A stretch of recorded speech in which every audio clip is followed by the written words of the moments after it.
Everybody. Hello, hello, hello, hello. I'm just going to double check if the stream is working because I'm a little paranoid about that occasionally. So let's see. It seems like it is. All right. All right. So it is 9:06 p.m. on the 29th of October. Pikmin 3 Deluxe comes out on the 30th of October. And it comes out EST time zone, and I'm PST time zone. That's 3 hours ahead. So it's midnight on the 30th in the eastern region, which means Pikmin 3 Deluxe is out. It wasn't working for the first 5 minutes. I have no idea why. I even changed the clock and everything. But now, I was just spamming it, and all of a sudden, it says to select the user. So it looks like now we're finally in the game, Pikmin 3. I pre-ordered it and everything. I even pre-ordered the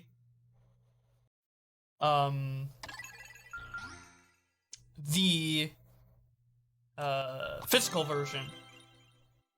And what I basically just did is if you play the demo of Pikmin 3 and you play it all the way through and you import the save data over, you will unlock Ultra Spicy mode, which is the hard mode for Pikmin 3. The hardest mode, which will give you a limited amount of Pikmin. And yeah, we're about to play it. So here we have hard, there's normal, and there's ultra spicy. Normally you only get this if you beat the game, but if you beat the demo, you get it early. Hard to stomach difficulty, only intended for hardcore players. Now I've heard that this mode is not actually that hard. The only difficult thing about it is that the Pikmin limit is now 60 versus 100, which the fact that there's three captains and you only have a total of 60 Pikmin, so you only can have realistically 20 Pikmin with each captain, is kind of excessive. The more I think about Pikmin 3 over the last 7 years, the more I realize that I don't really like having 3 captains as opposed to 2. Pikmin 2 always seemed much more simple to me, just swap between one, swap between another. Having 3, it kind of gets a little too much to manage. But maybe I'm just stupid, I don't know. Or I haven't played 3 in a long time. What's interesting about Pikmin 3 is I haven't really replayed it that much over the last 7 years in comparison to 1 and 2. I've replayed 1 and 2 almost every year, not intentionally, just for fun. With Pikmin 3, I've only replayed it 100% once, and that was right after I 100%ed it initially. And I've always tried to replay it, but I always get up to rescuing Charlie and getting the winged Pikmin, and then I stop. And I think a large portion, or a large reason for that, is not necessarily the game, but the console it's on, because Pikmin 3 is pretty cumbersome to control on Wii U. You have your gamepad in your lap for the constant map, and then you have the Wiimote and Nunchuck, so you constantly have to swap between multiple controllers. Technically 3, but realistically 2. And it's just cumbersome and annoying, and it's not something I really want to Keep up the good work, dude. You've come a long way, Doc. Hell yeah, thank you, Dr. Shavago. Thank you so much for the $1. And yeah, I mean, playing this game day one, it really does make me, that message actually does resonate with me, because playing this game day one really does show me how far I've come along personally in the last 7 years, because I did a day one Let's Play of Pikmin 3 for the Wii U on my YouTube channel. Right when it came out, as soon as I could download it, as soon as I could play it, just like I'm doing in the stream, I played Pikmin 3 for the very first time, and I did a Let's Play of it, and now I'm essentially doing the same thing here, but 7 years later. So it's interesting to see how much has changed. Obviously, I'm streaming it. I'm not, recording it like I did the first time around, but I'm essentially redoing the same thing, right? So, it's definitely fun. But yeah. It's Pikmin time. Hell yeah, dude. It's not a new game. I know I've been hyping this up on Twitter over the past couple of weeks. And that's because I'm really excited to replay this game. Because I wanted to replay this game,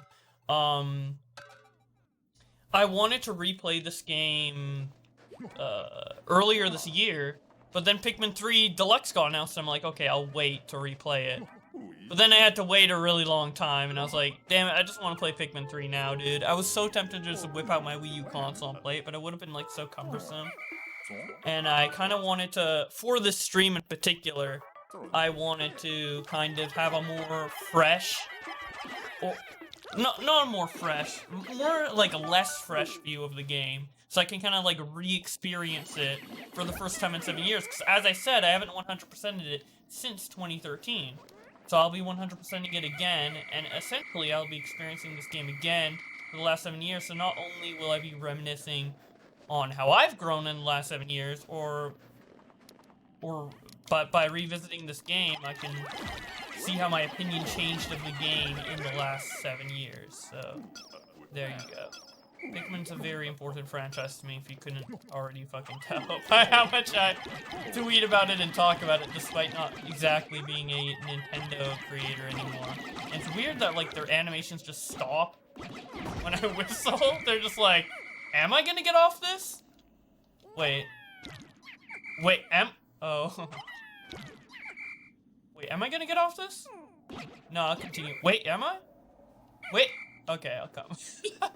I guess you have to, like, whistle twice when they're doing a task. I think that's a new feature. I remember someone mentioning it in a review, where there's a new feature to where when a Pikmin is working on something or beating down an enemy, whether it be beating down an enemy or carrying something, you have to whistle them twice instead of once to get them back.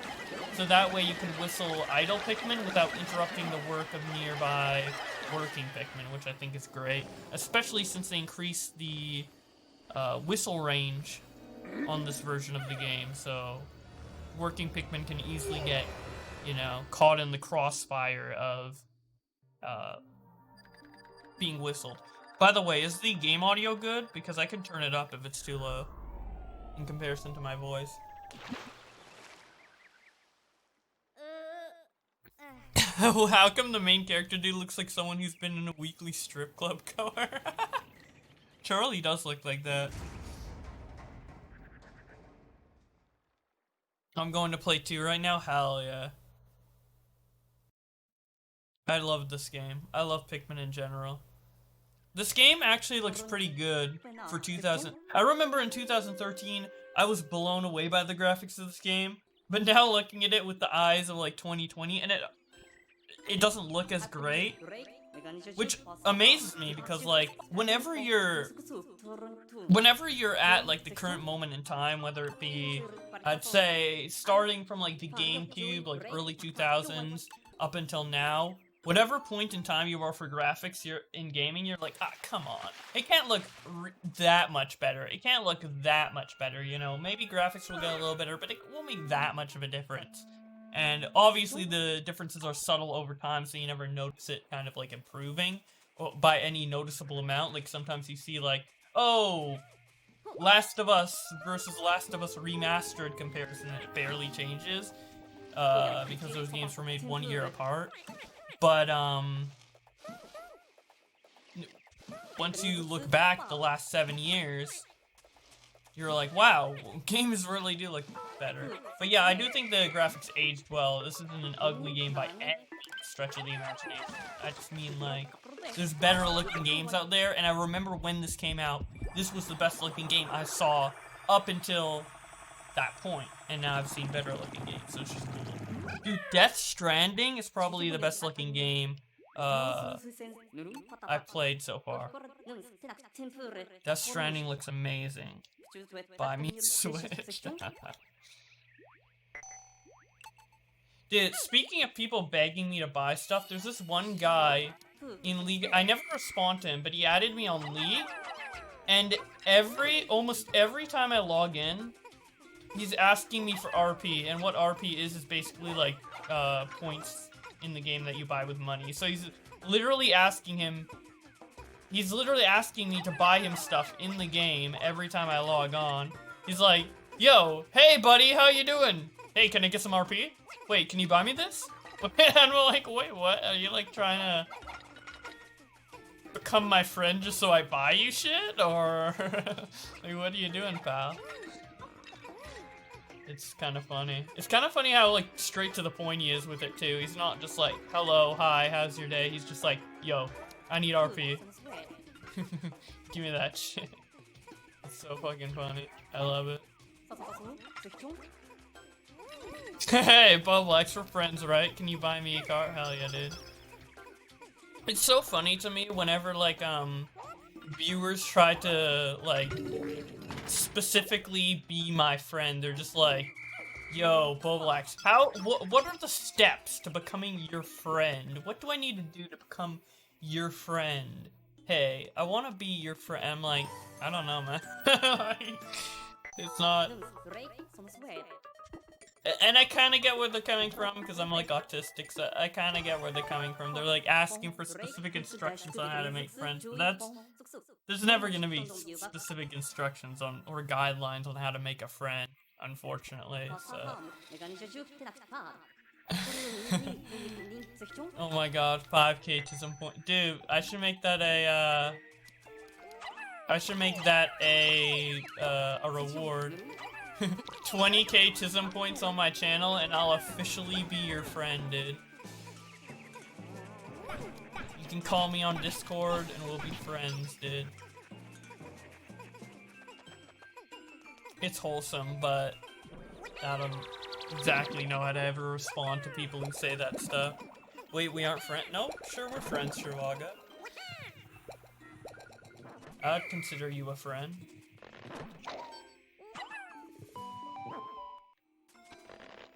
The word friend is arbitrary anyway, so... It's like, what threshold do you need to pass in order to become a friend of someone? Everyone has their own personal definition. I think mine's relatively low in comparison to other people, but... I don't know. As long as I talk to someone frequently, I know who they are, and they know who I am, and... we don't hate each other, then we're friends. That's basically my criteria.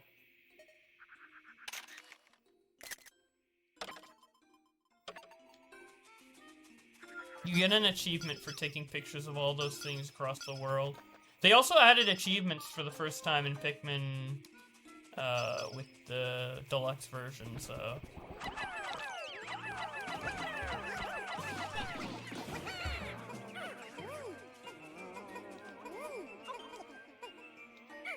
Sure, we're friends, Izzy. I'll give you the friend label. My friend Izzy Tan. Izzy Tan just gets extremely excited, runs to his mom. Yo, I'm friends with a famous person! It's so weird whenever someone calls me, like, famous or popular, or like, big YouTuber. But I guess I am, so... Well, it's conceited to call myself famous. I wouldn't call myself that, but I'm a big YouTuber, I guess. You know, whenever you grow on YouTube, you never know, like, when do you pass the threshold of small YouTuber to medium YouTuber to big YouTuber? Like, what is the sub-threshold? Because that's arbitrary for everyone, too. I don't know, man. I don't really think about it either. Is there really a difference to playing on higher difficulties? Well, ultra spicy. Between normal and hard, I don't really know what the difference is. I know, there's less nectar on the ground.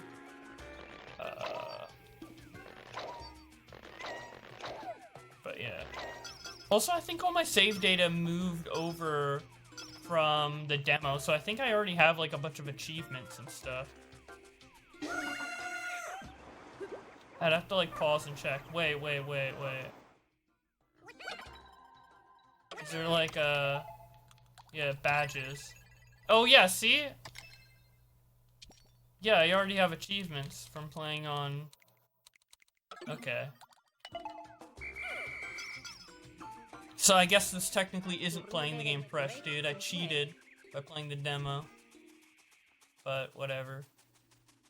I'm playing Ultra Spicy for the first time, so that's new. Because they didn't let you play Ultra Spicy in the demo. I wonder why.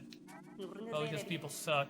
See, now here's a change from the original game. In the original game, you would just come up to this wall and you'd like attack it, but here it's like a tutorial segment where you can't move. You gotta wait for them to like break it down. In the actual game, it's just like something you normally come across. And then you'd have to like figure out how to break it down. I guess they made the game easier in that way. I wonder if they'll change that in any other area. May make sense for the tutorial area, but I don't know. Maybe the game was, they play tested the game with a couple more people and they're like, it's too hard for people. Like people in the chat right now, how do you play this game? I'm confused. What the hell, dude? We're playing the tutorial right now. You gotta catch on. Come on, read. You're getting too used to me reading everything to you, dude. From Twitter Versus. Incoming. Do I have to be like, incoming transmission? Who could it be? Alf says, incoming transmission. Who could it be? Brittany replies by saying, Alf, it's me, Brittany. Do you copy? Thank goodness. Do I need to do that?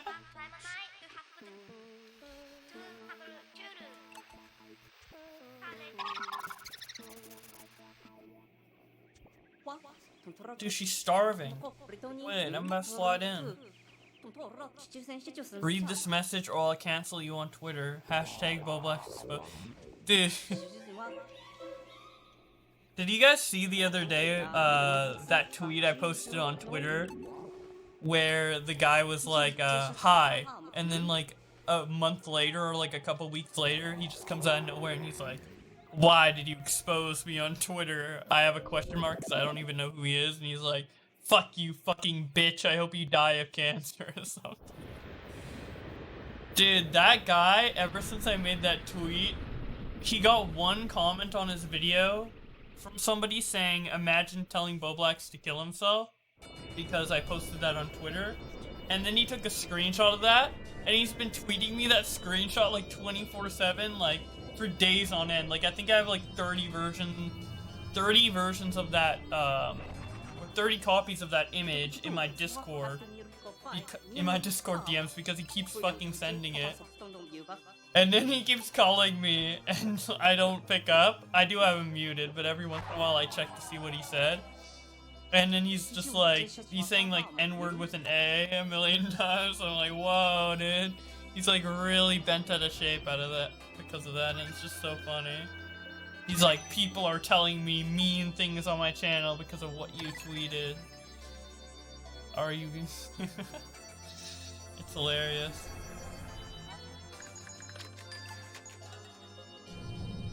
Debate him.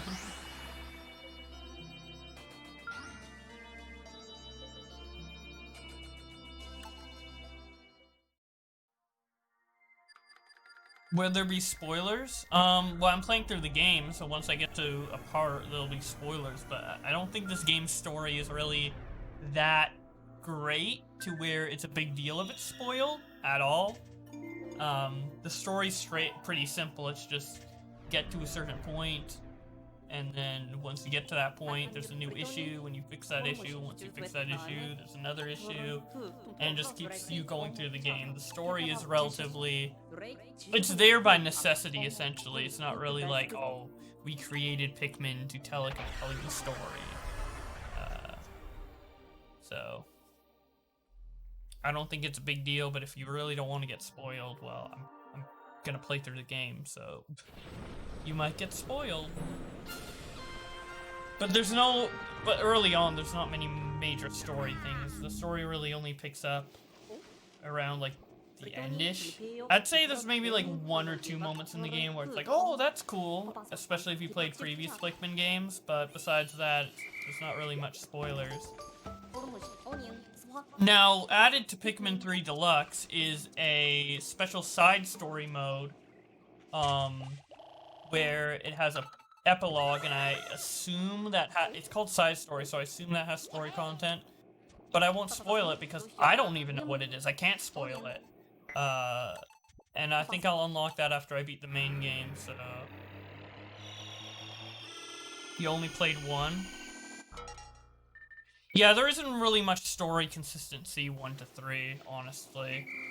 I mean, 1 to 2, there's barely any. Like, I'd say 1 to 2 has more story consistency than 2 to 3 and 1 to 3, but. And the story from 1 to 2 is literally Olimar gets back, and then the company's in debt, so he needs to go back with Louie to get money. That's literally it. That's the story connection, so. As you can imagine, the story is not really, top priority. I think, I'd say the most story-driven Pikmin game is probably the first one. Because Olimar, like, documents, like, how he's trying to survive on the planet and stuff.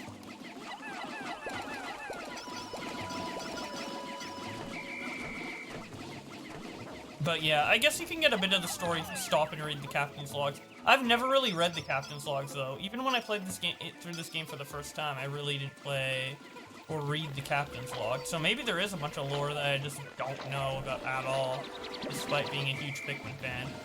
Spoilers, I don't really play Pikmin for the story. Now I'm sure there's some Pikmin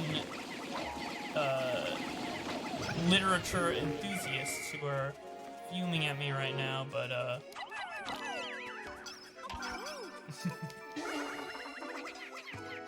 add a boo emote? I would add a lot of emotes, but I need to get partnered to add any new emotes, so. I did put in a review to get partnered like in September, and they still, I think it was early September too, and they still haven't gave me a verdict, like they haven't declined or accepted it, which is kind of odd, but. Alright. This is gonna be easy, boys.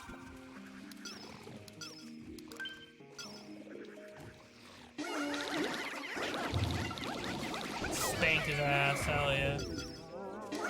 Easy, dude. I love the charge in this game because you can just spam it, dude. You couldn't do that in the first game because it was tied to the lock-on. You had to like lock on and then charge, and it was a mess.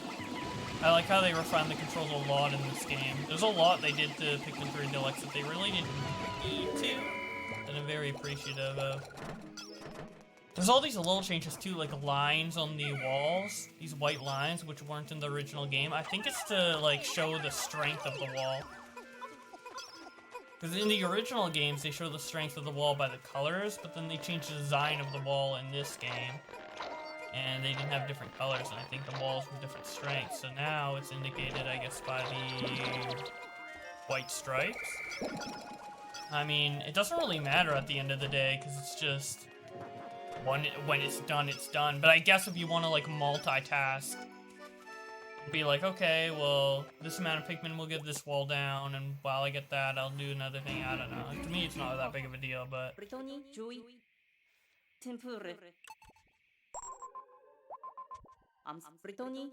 It's Charge and Swarm combined. Yeah, I really like that compromise they did, because something I missed. One of my biggest issues with Pikmin 3, and I made a YouTube video about this, I think in 2015, where I was like, changes I want to make to Pikmin 4.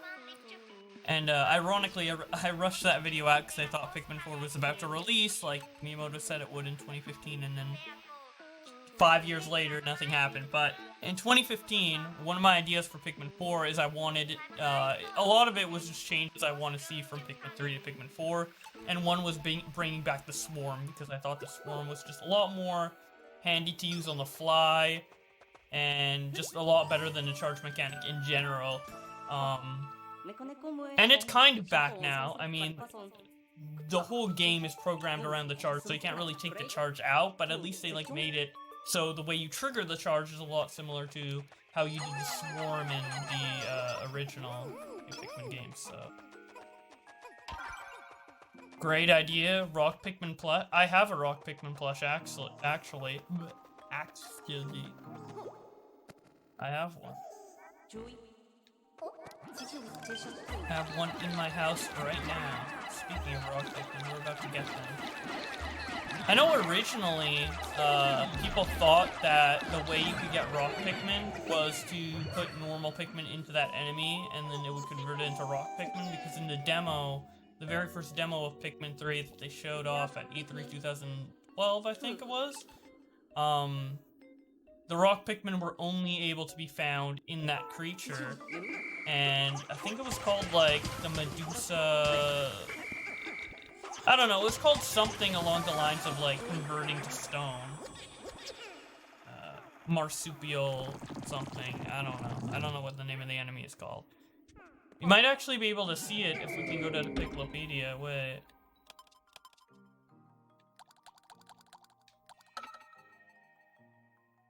Yeah, it's called the Medusal Slurker. Yeah. Wait. What are the comments on it? This is new to Pikmin 3 as well. Also, you can see how many times I played the demo by how many of them are killed. I played the demo 3 times. Huh.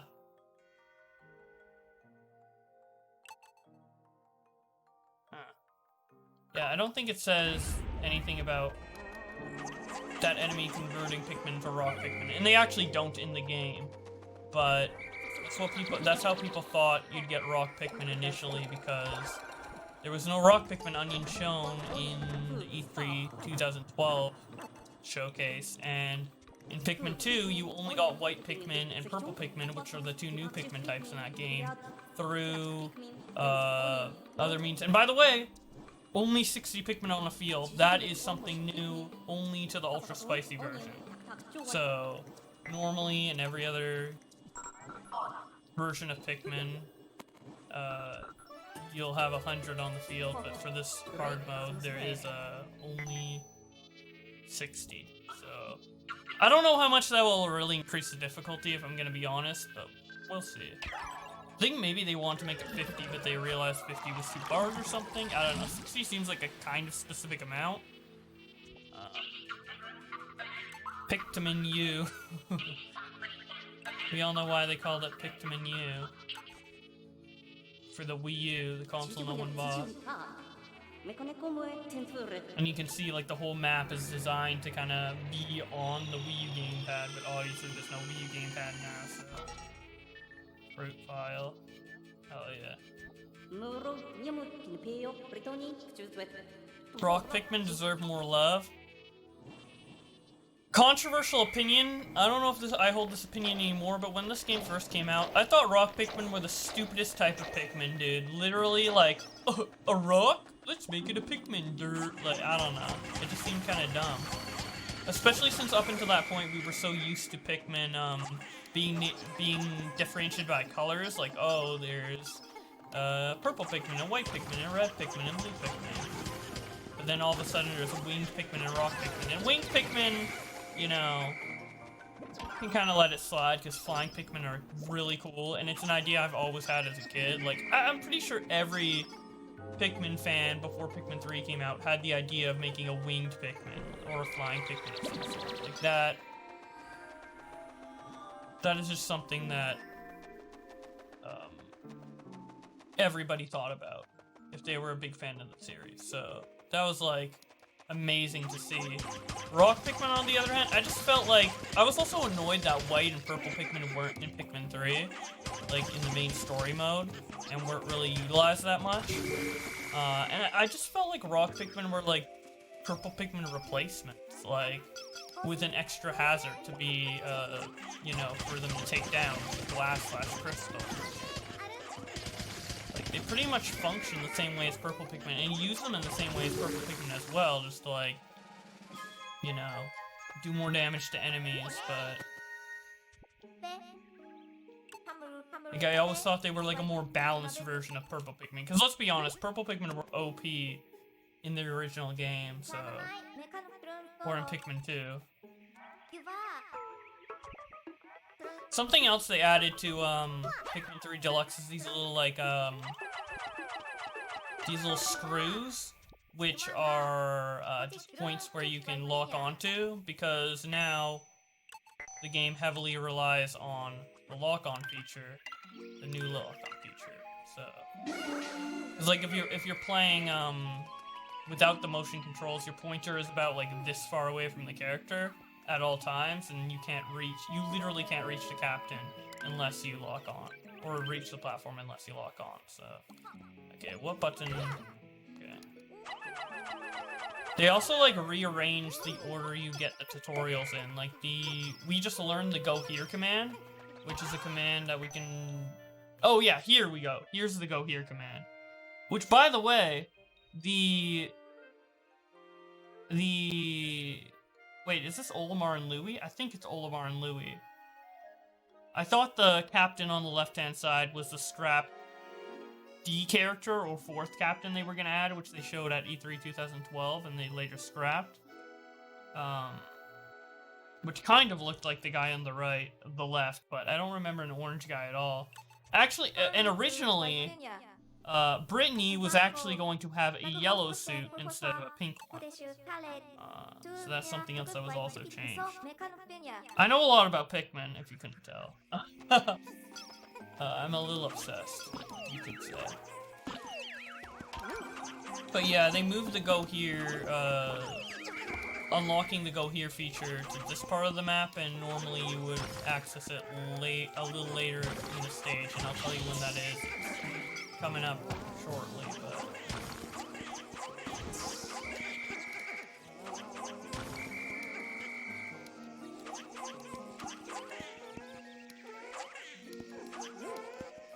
Get red Pikmin to bring this back. You can bring, like, you know, red pellets back to the gray onion, or, the onion, by the way, is the Pikmin ship, where we made the Pikmin. I don't know why they're called onions, it never really made sense to me. But, anyway, you can bring red pellets back to the gray onion and gray pellets back to the red onion, but it'll just produce less Pikmin than you would if you brought it to the appropriate color, so... I'm just gonna... bring the right color back. Just gonna turn on my fan. It's getting hot in here. Luckily you don't hear it because it's a really quiet fan. It was pretty expensive, but Scrubby suggested for me to get it, and oh my god, it was a lifesaver for me during the summer, dude. Because I was never able to record and have a fan on it at the same time because it would make too much noise, but I got this fan and holy shit, dude. Literally, it's really expensive, but I think every content creator should have it because everybody knows if you've made any type of content during the summer, you know the pain of, like, trying to record while having the fan off to reduce noise. Like, oh my god. And the heat, dude. It's the worst. What if there was an enemy captain? That'd be really cool. Like a rival captain that came onto the planet and figured out how to use Pikmin, and then he had, like, a character battle, like Dark Olimar or something. That'd be really funny. That'd be a cool idea for Pikmin 4.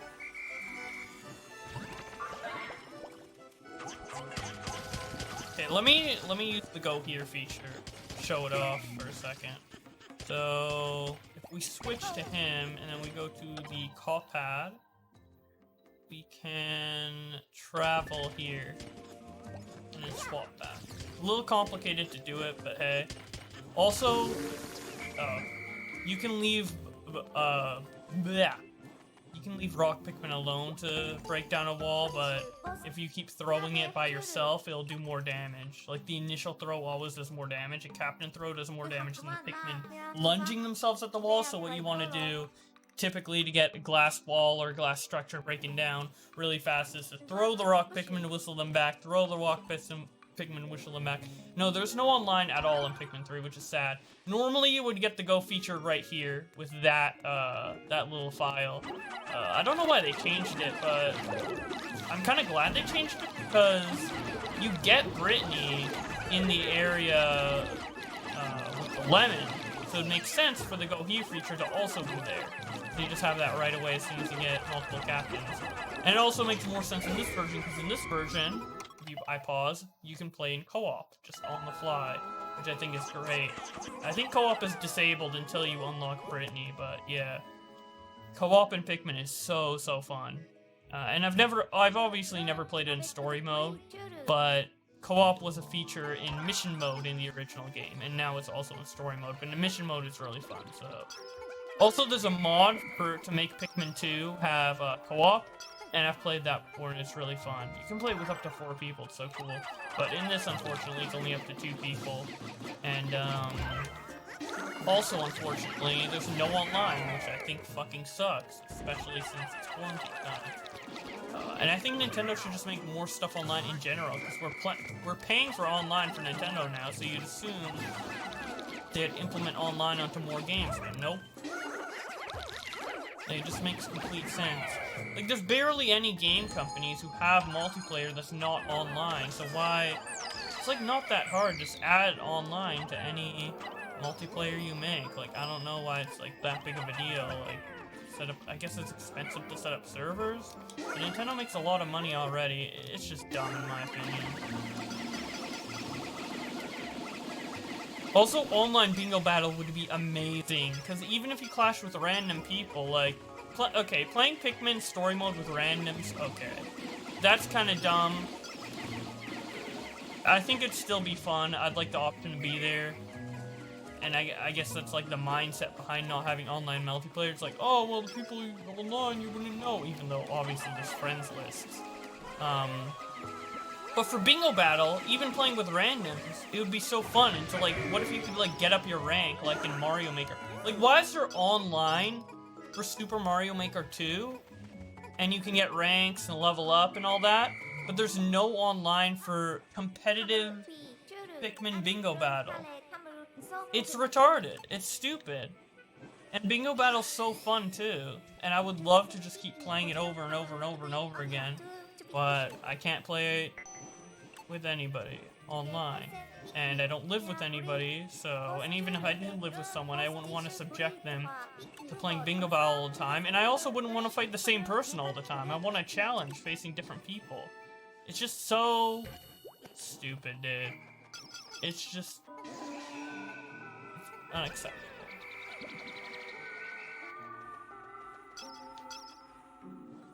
Okay, there's a new feature in this game where you can go the ship and call every Pikmin on the map back to the onion. Will it call Alf back? No. I was wondering if it would call Alf back and make him, like, do the go here feature, but no, I have to do it myself, which is fine, I guess. I would fuck you up. No, I would win in bingo battle. But you can be wrong, it's fine. Sometimes people are just wrong. Eat my... No. I will not do that.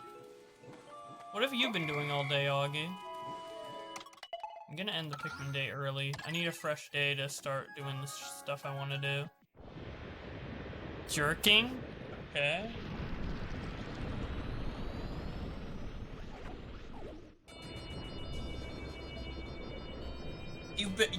We've been jerking off. So you and Connor met up in real life without masks, spreading COVID to each other and jerking off. What, did you, like, give each other hand jobs, help each other out? Like, what's going on?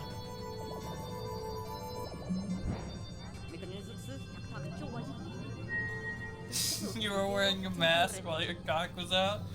Well, at least you're, you know, social distance. Were you social distanced when you guys were jerking off together? Were you, like, looking at him from, like, across 6 feet across the room?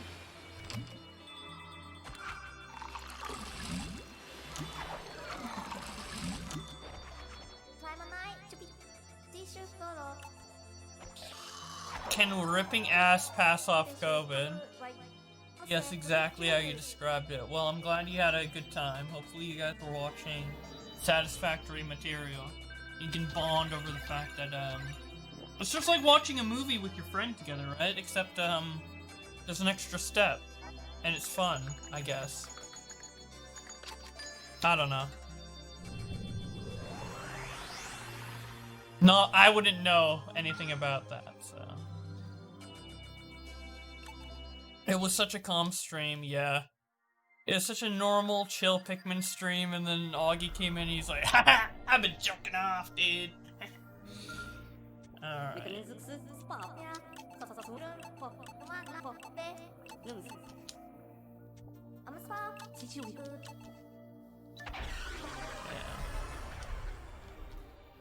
So if you're really fast, you can do like all of what I'm about to do in the second day and the third day, which I'm about to go into the third day, in one day, and just in the second day, but you gotta be pretty fast, and I don't know, I'm just gonna play this game slowly. I'm not gonna try and like play this game as fast as possible or anything. Just gonna have fun and chill. I mean, there is a limited amount of days, and it's based off the fruit you get, but if you get all the fruit in the game, you have 100 days, and literally, even the most retarded player can beat this game in about, like, 40 days or less, so yeah. What my favorite Pikmin type is? My favorite I've always, like, mixed it, so there's favorite Pikmin, like, aesthetically, and then favorite Pikmin gameplay-wise. Gameplay-wise, my favorite Pikmin is purple Pikmin. Aesthetically, my favorite Pikmin is white Pikmin, and then blue Pikmin. I really like how white and blue Pikmin look. I also like how winged Pikmin look, but... No! Stop fucking drowning, dumbasses! Stupid idiots! There we go. I'm already getting mad at the Pikmin, and we're at the very beginning of the game. It's not a good sign.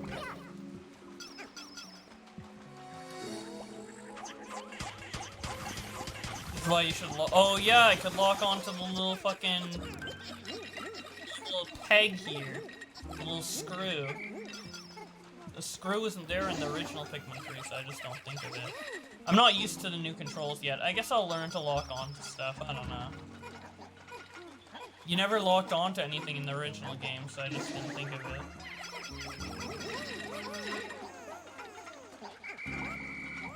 You should let the rock Pikmin speak.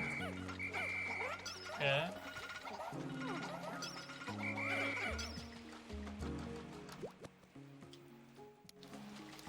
Guys, question, do you want me to skip the cutscenes, or do you want me to play them? Because I've already seen them, but I don't know if you guys want me to play the cutscenes out. Cutscenes? Alright. Maybe someone can make a poll about that.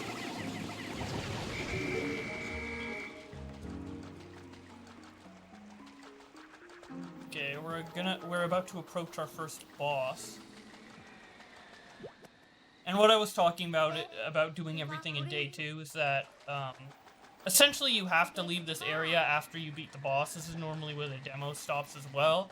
And the boss is right here. So I could have done that all in day 2, but I felt like I didn't have enough time because I was kind of dilly-dallying around or whatever. Fucking around.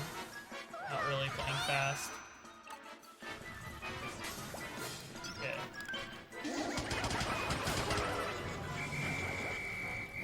So what we want to do to beat this boss fast is a strategy to beat this boss fast, and I think is really funny, is you just break the tail. You can break any part of his body, but just break the tail.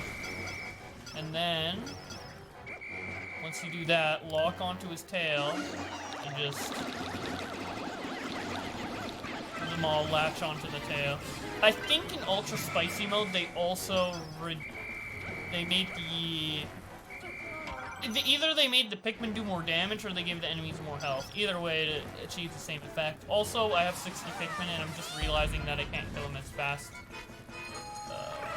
as I'd like to. Because normally, if I did that strat with like 100 red Pikmin, they would get his health bar all the way down to red. Yeah, like that. But I had to do it in 2 cycles, so I guess Ultra Spicy is already kicking my ass a little bit.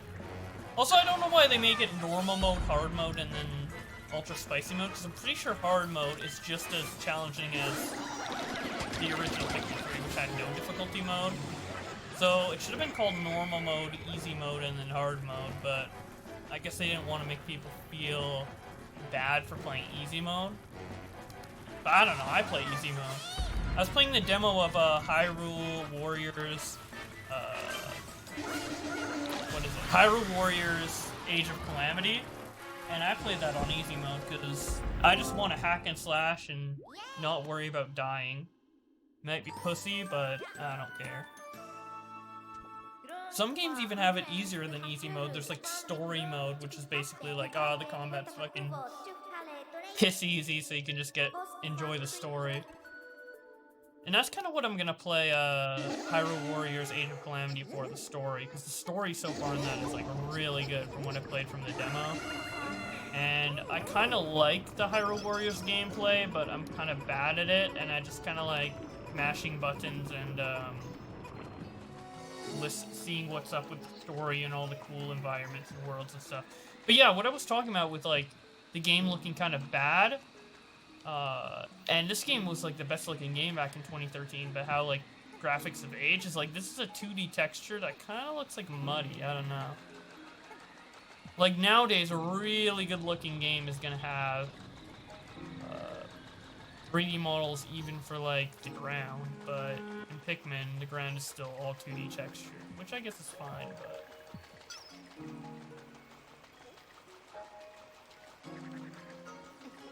I hope Pikmin 4 looks like even more amazing though.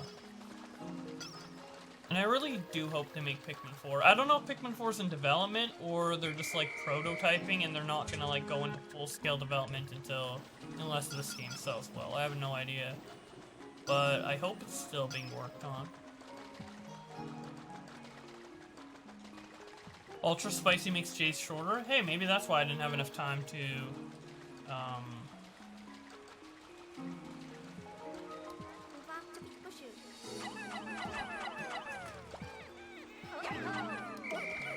maybe that's why I didn't have enough time to do the boss on day 2.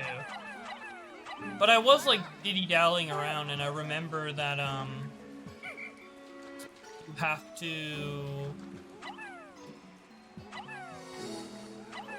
you have to be pretty efficient on day 2 in order to get the boss done. It wasn't just something you could casually do. Yo, what's up, Microwave Man? How you doing? Aren't you a commentator? I remember, Nicholas Diorio talking about someone called Microwave Man. He's like, he makes really good videos. He has under 1,000 subs. I've never checked out those videos, but... Or maybe it was someone else. I know he had, like, Microwave in his name. But...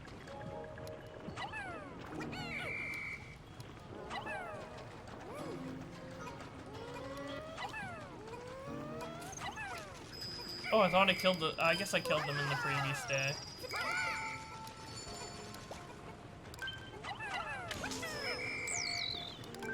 Controls are kind of wonky. I know, in the reviews for this game, people are like, well, the controls aren't good as the Wii U ones, and I'm like, come on, the gyro pointer controls aren't that bad. Like, whenever reviewers talk about the gyro pointer controls on Switch, I always feel like they over-exaggerate how quote-unquote bad it is. Like, I don't really think the gyro controls on the Switch Pro controller are that bad. I first used them with Captain Toad Treasure Tracker, and I thought that they worked really well, and they worked pretty well in Galaxy as well. But here, since you're more reliant on it constantly, I think it kind of isn't as good. Like in Captain Toad and Mario Galaxy, it's not the main part of the game with the pointer, but in this it is, so it's just kind of like a little annoying to use, especially with having to reset it all the time. But I mean, I don't really mind. I get used to it, and I'd rather have this than like trying to control it with a control stick, you know? My favorite thing is drawing characters without faces, but an emote via body expression. That's funny. Just go outside if you want a 4K Pikmin game. True, dude. So yeah, I basically did the rest of the stage within like half a day. I probably could have done everything in day 2, but whatever. Okay. Guess we have to end the day early again.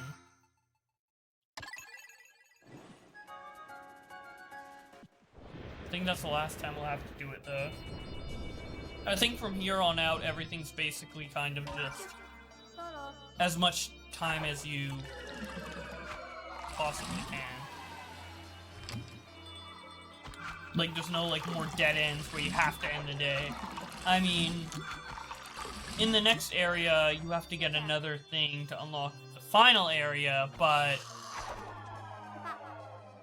usually there's so much to do in that area that I don't think I'll have to end the day early at all.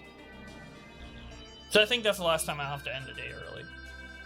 Until I start like 100%ing the game and getting everything in a particular area. I love this game. I love this game too. I don't like it as much as the first two Pikmin games, but I hope I find a newfound appreciation for this game through playing it again. But yeah, I played through the first 2 days of this game a lot, especially recently with the demo, and we're finally getting into non-demo territory, so I can finally start experiencing this game again. Although this is the part of the game which I replayed more than twice, as I was previously talking about. Playing the game through 100% twice in 2013, and then kind of getting through like halfway to a third through the game on other playthroughs, kind of quitting halfway through. And usually I play this area, rescue Captain Charlie, and then quit. But so the real revisiting of this game 7 years later will be after this area. Right now this is more of like, oh, revisiting the game 2 years later. But Deathless Run? Oh, I could try and do that. I mean, I won't specifically like reset if a Pikmin dies or whatever, but I could honestly try to do a Deathless Run. Doing a Deathless Ultra Spicy Run would be kind of funny. I don't think I'll do it, but we could see how long I go without killing a Pikmin.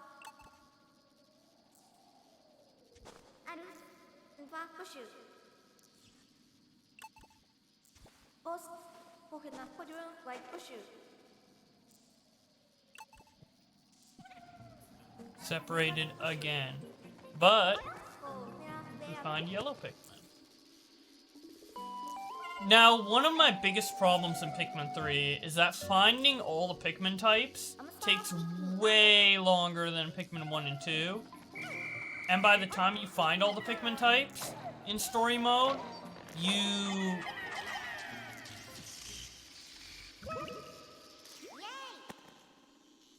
will almost be done the game. So it kind of sucks. And the reason that sucks is because usually like the big stopping points for you to continue in an area on Pikmin is like, oh, there's water and you need blue Pikmin and you haven't discovered blue Pikmin, or oh, there's a wall, electricity wall that you can only bring down with the yellow Pikmin, like we saw an electricity wall in the first area. And now we can break it down if we went back, but before we couldn't do it because we didn't have yellow Pikmin. But if it takes forever, like you have to get like 2/3 through the game to unlock all the types of Pikmin, then the game is relatively linear, and basically you go back to those specific areas when the game wants you to, rather than like getting access to all the Pikmin types relatively early on, so you can like go back and tackle things in any order. Like you continue with the main area you're already in, or you could go back and do the stuff you missed, or what have you. And it gave a lot more like variety in what you could do in what order, or what order you could do things in the first two Pikmin games, whereas in Pikmin 3 it takes so long to get all the Pikmin types that you can't really do stuff in any order as much as I would like. You can still do stuff kind of out of order, more for like 100%ing the areas, but still generally you need to do, you know, the tropical wilds, then you need to do, you need to do the Garden of Hope, then you have to do this area, then you have to do tropical wilds, then you have to do Twilight River, and then you have to go back to the Garden of Hope again, and then you can do anything in any order you want, rather than just doing it any order you want off the bat. Because in the original Pikmin, you can get all the Pikmin types within the first 3 in-game days, or the first 4 in-game days if you're not as proficient. And in Pikmin 2, you can get every Pikmin type, I think, within the first 5 to 4 Pikmin days. But in this game, I think you only can get... Realistically, you get all the Pikmin types, like, within the first 15 in-game days. Like, there's a huge discrepancy if you were listening to the numbers I was listing off. Sorry, I'm kind of, like, rambling without any, like, full cohesion of what I'm trying to say, but, Hopefully that makes sense. Anyways, luckily the first 3 Pikmin types you get relatively early, and I wish they just continued that trend all the way up until the blue Pikmin, which is the last Pikmin type you get, but they don't. So we're gonna be stuck with red, rock, and yellow Pikmin for a huge portion of the stream. Like, at least a couple hours. Which is unfortunate. What are the things you want for Pikmin 4? Basically, let's, like, fixes to the... basically just, returning stuff that was in Pikmin 2 that wasn't in Pikmin 3 that I'd like to return. Like, maybe some caves from Pikmin 2 returning, or, having... something I'd like is having all, 7 existing Pikmin types available in the main story to be used frequently. And obviously new Pikmin types,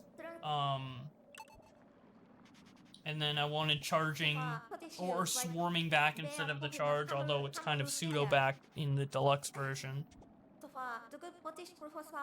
Just stuff like that.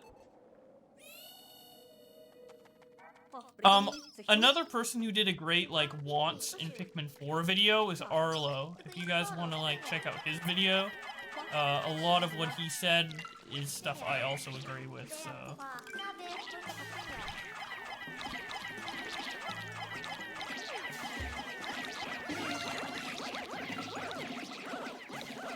But yeah, this lock-on system is really useful, to make up for the less accurate pointing. Okay, we have an electricity gate.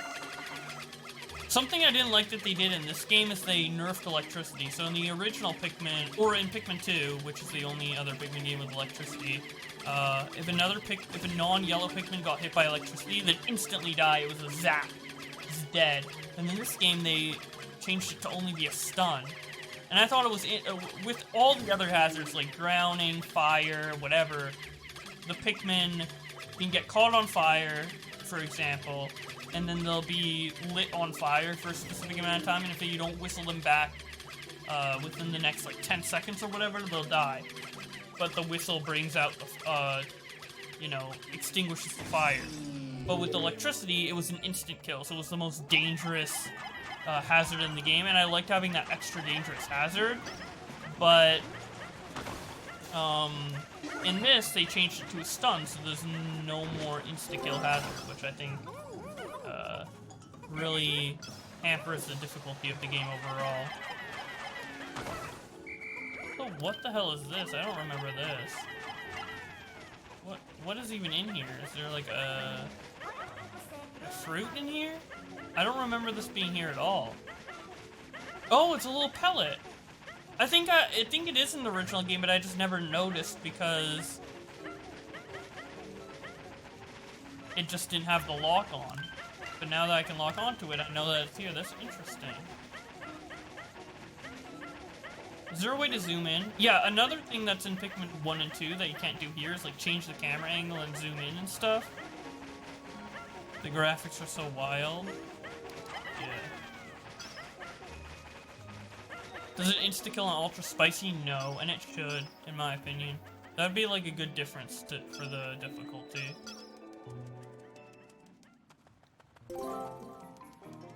I hope Pikmin 4 has lush, vibrant colors. Same.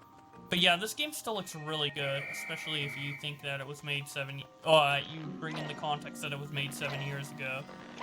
But yeah, I would love to see what a new Pikmin game would look like graphically.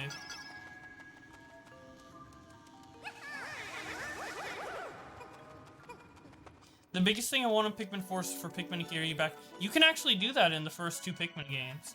I don't know if you can do it in this one, because I haven't tried it, but in Pikmin 1, you can hold down the X button and Olimar will lay down and your Pikmin will bring you back. And in Pikmin 2, once you get the knapsack upgrade, you can do the same thing.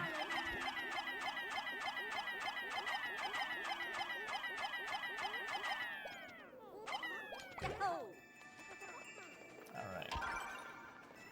Let's bring over some rock Pikmin for Brittany to use.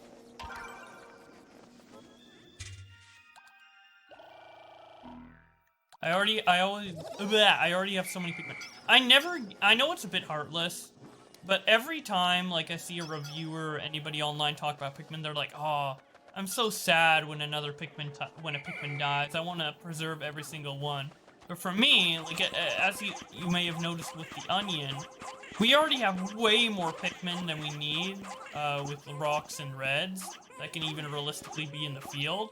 So to me, I think, you know, killing Pikmin is 100% fine. It doesn't really harm you that much. Maybe it's a bit inconvenient because you'd have to get more, but usually there's like so many enemies and you have such a stockpile of Pikmin that like killing them really doesn't affect you with long term. I know that's like horrific, like emotionally, like, oh, we love this Pikmin, we don't want any one of them to die. You see their little spirits, you see them cry. Wait, what the hell? What was going on there? I think I was like stuck in a snowball or something. But let's be honest, guys. Gameplay wise, killing Pikmin is not that big of a deal. I like how we just stoning these guys to death, like the biblical days. I don't think I can, get this fruit because rock Pikmin can't latch onto things, unfortunately. But once we get another type of Pikmin up here, it should be fine.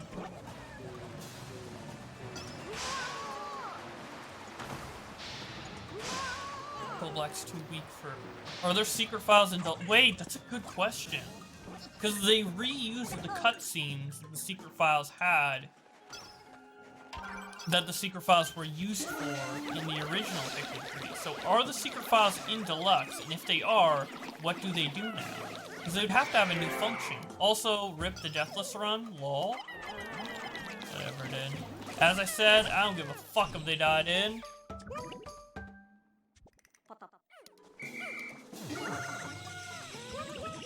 What do you think about Pokey? I think he needs to move faster. Only real ones will get that reference. Alright. Hell yeah. Got all of our Pikmin flowered up. Let's go.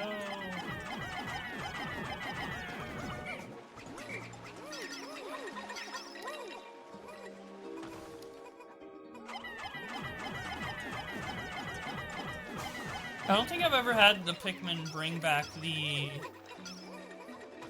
bridge pieces this way, because normally I would break down the electric gate that's over by the onion, and then they'd go around that way, but hey. Oh, the Twitch streamer? I didn't know there was this Twitch streamer called Pokey. You mean I know there's like Pokimane, and then I know there's Pokelols, which is P-O-K-E-L-A-W-L-S,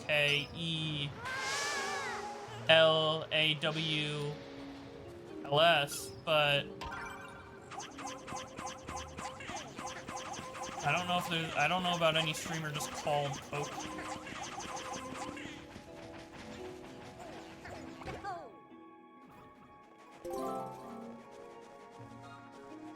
Wait, is the bridge complete?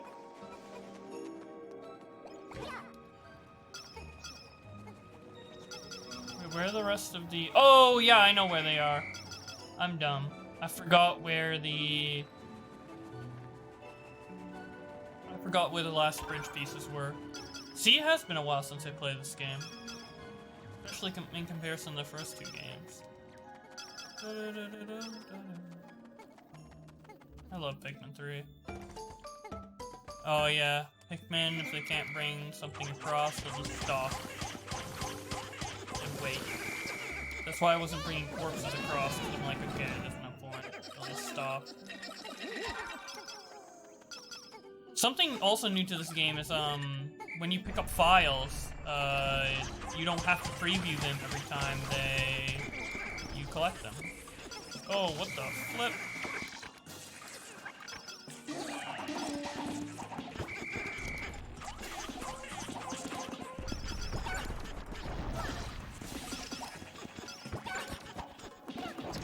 Yo, Izzy, you torturing people in chat with the bans? Giving them the dreaded 1-second ban that no one can handle? know what? They say people are made stronger by hardship, so...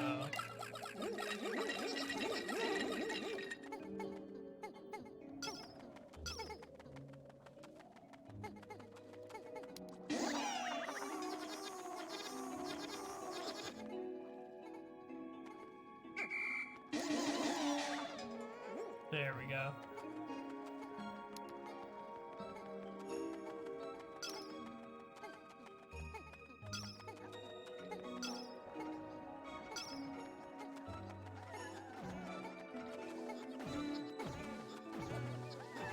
Builds character, true.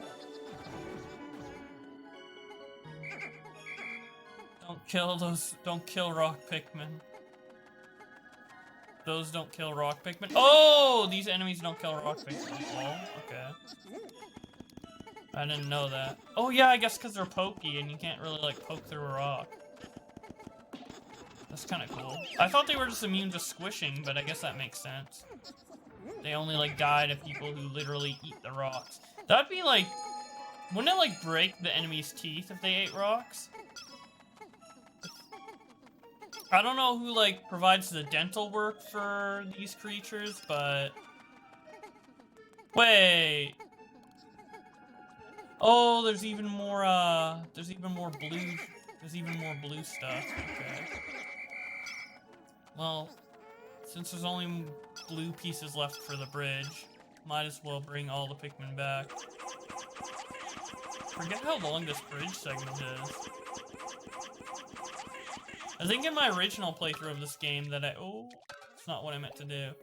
In my original playthrough of this game that I did on my channel, playing for the first time, which I'm so glad I did, by the way, because I have now documented my first time playing Pikmin 3 and my first reaction to everything.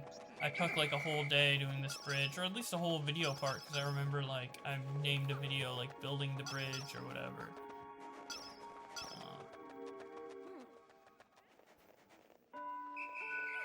Yeah, it's about to take a whole day to do this. What the heck? What the flip?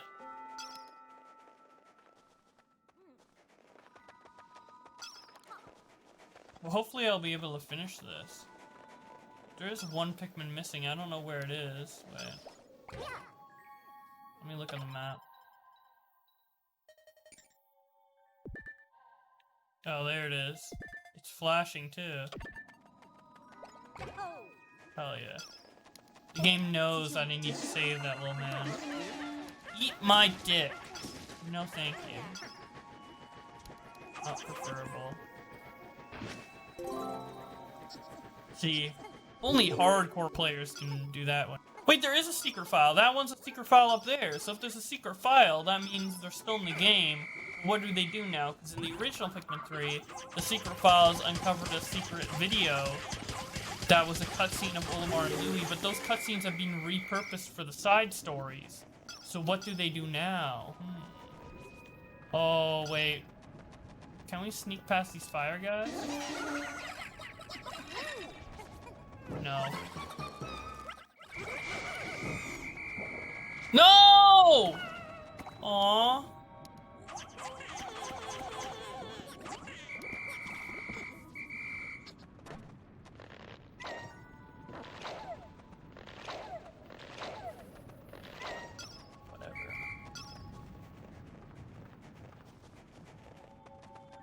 I'll do that the next Pikmin day. We're running out of time anyway.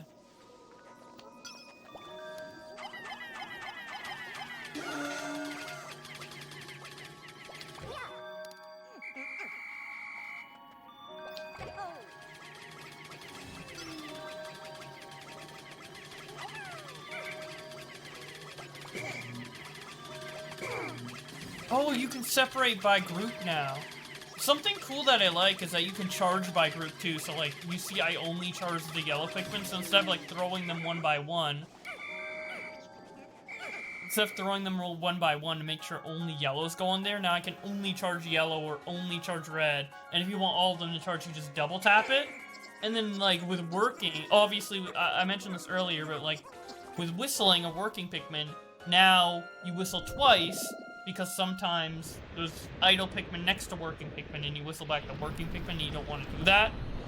So now, if you want to avoid that, you just whistle once and only the non-working Pikmin come back, and for the working Pikmin you press it twice.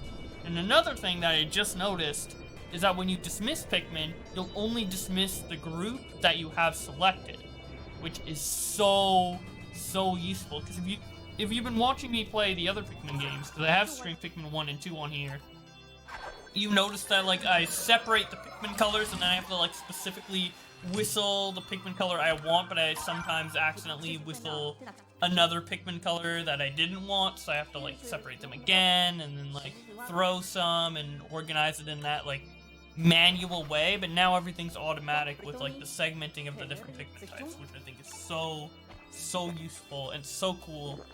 And I can't believe they didn't do that in either Pikmin 1, 2, 3, in Pikmin 1, 2, or 3. They had to wait till the 4th Pikmin 3. But all these little Pikmin improvements make me think and make me hope that these are actually being implemented in the Pikmin 4, and then they implemented them back into Pikmin 3 for the re-release. They originally developed it for Pikmin 4. And we're gonna see that in Pikmin 4, and hopefully Pikmin 4 comes out soon, because they are developing Pikmin 4 things, and they implemented it backwards, you know? And both of you do say, I know, it's too optimistic to assume that a Pikmin 4 is even existing at this point. If you're a big Pikmin fan, you always have to assume that Pikmin 4 is never coming out, or else you'll lose your mind. But I hope that this means Pikmin 4 is coming out soon. And yeah, it is all your fault. Lol. But another thing that I hope indicates Pikmin 4 is the epilogue of the side story.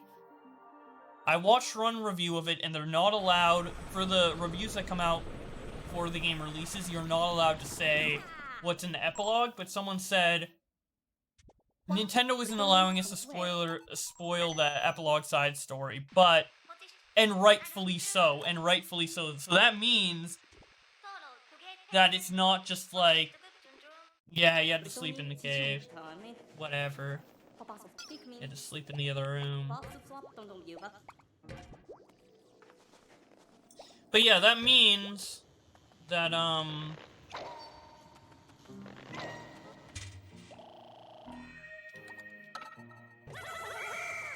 that the epilogue is great.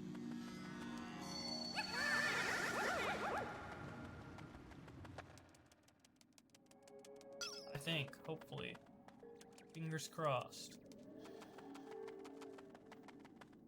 So I think the epilogue is gonna tease to some things in Pikmin 4. And another thing we don't know about is the yellow flowers in the Deluxe moniker for Pikmin 3 Deluxe, because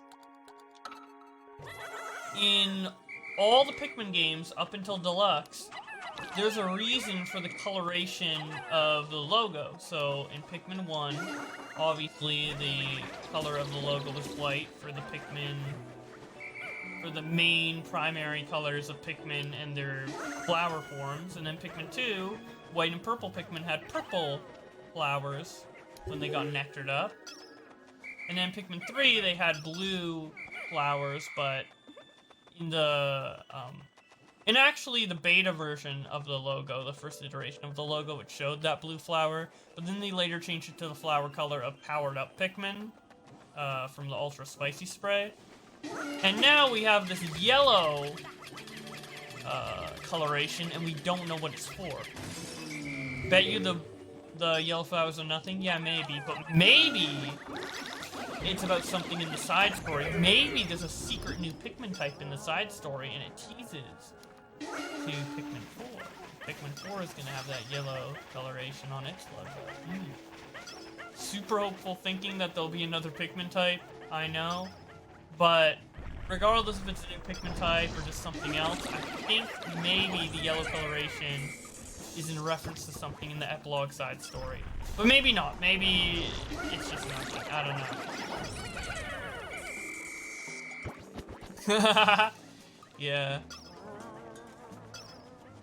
I don't know. A lot of you guys haven't played Pikmin or obviously aren't as big Pikmin fans as me, so I expect a lot of this to go over your guys' head. I'm really sad with how popular Pikmin is, or how non-popular Pikmin is. Like, each game sold about like 1 million copies, which is great for game standards, but it's not great for first-party Nintendo game standards, and I really hope that Pikmin 3 Deluxe sells well. I'm hoping it does. I'm not sure. I'm a little skeptical of it. But what has happened with previously obscure Nintendo franchises in the past is that, like, Animal Crossing, for example, it didn't have a huge fan base for the first 3 games. But then Animal Crossing New Leaf came out, and boom, it sold a bunch, and it became super popular. And then, obviously, New Horizons came out, and it's the fastest selling Switch game ever. And Switch games sell, and the Switch sold really fast, and the games in general sold really fast. So the fact that, like, yeah, no, Animal Crossing New Horizons is outselling Smash Bros. And Mario Kart and all these games is, like, insane. So it just became, like, a big franchise when, for the first 3 games, it was a pretty small franchise, like, comparable to Pikmin. And the same thing happened with Fire Emblem. I'm pretty sure one of the developers said, like, oh, Fire Emblem Awakening is going to be the last Fire Emblem if it doesn't sell well. And then Fire Emblem Awakening on 3DS sold amazingly. I guess the common denominator here is that the 3DS is saving franchises, but basically my point is that these Nintendo franchises, they were real relevant for, like, a decade plus. Like, C-tier, not really that played. If you ask the average person about the game, they won't know about it. Type Nintendo franchise to being one of the biggest Nintendo franchises. One of the biggest franchises that Nintendo has in a franchise that Nintendo constantly pumps out games for. So, although with Animal Crossing, I don't know about that. There's been a lot of side Animal Crossing games. But New Horizons, the gap between New Horizons and New Leaf was way too long, in my opinion. Anyways, what I'm trying to say is that if Pikmin 3 Deluxe sells well, which it could, we might get more Pikmin games, and we might get them more frequently. And I hope that's the case. But, again, wishful thinking. I don't know if that'll happen. I'm thinking that Nintendo wanted that to happen with Hey Pikmin, but Hey Pikmin just came out, because that's another Pikmin game that came out on the 3DS, and as we were talking about with Animal Crossing and Fire Emblem, they both became Juggernaut franchises off the backs of their 3DS games. But the thing about Hey Pikmin is, number one, it didn't play like an original Pikmin game, and it kind of sucked. But I don't think that's necessarily why it sold badly. I think the main reason it sold badly... Oh, hell yeah, we're starting to get achievements again, because we're out of the demo area. But I think why the game sold badly is because... Yeah, I need to get some rock Pikmin out.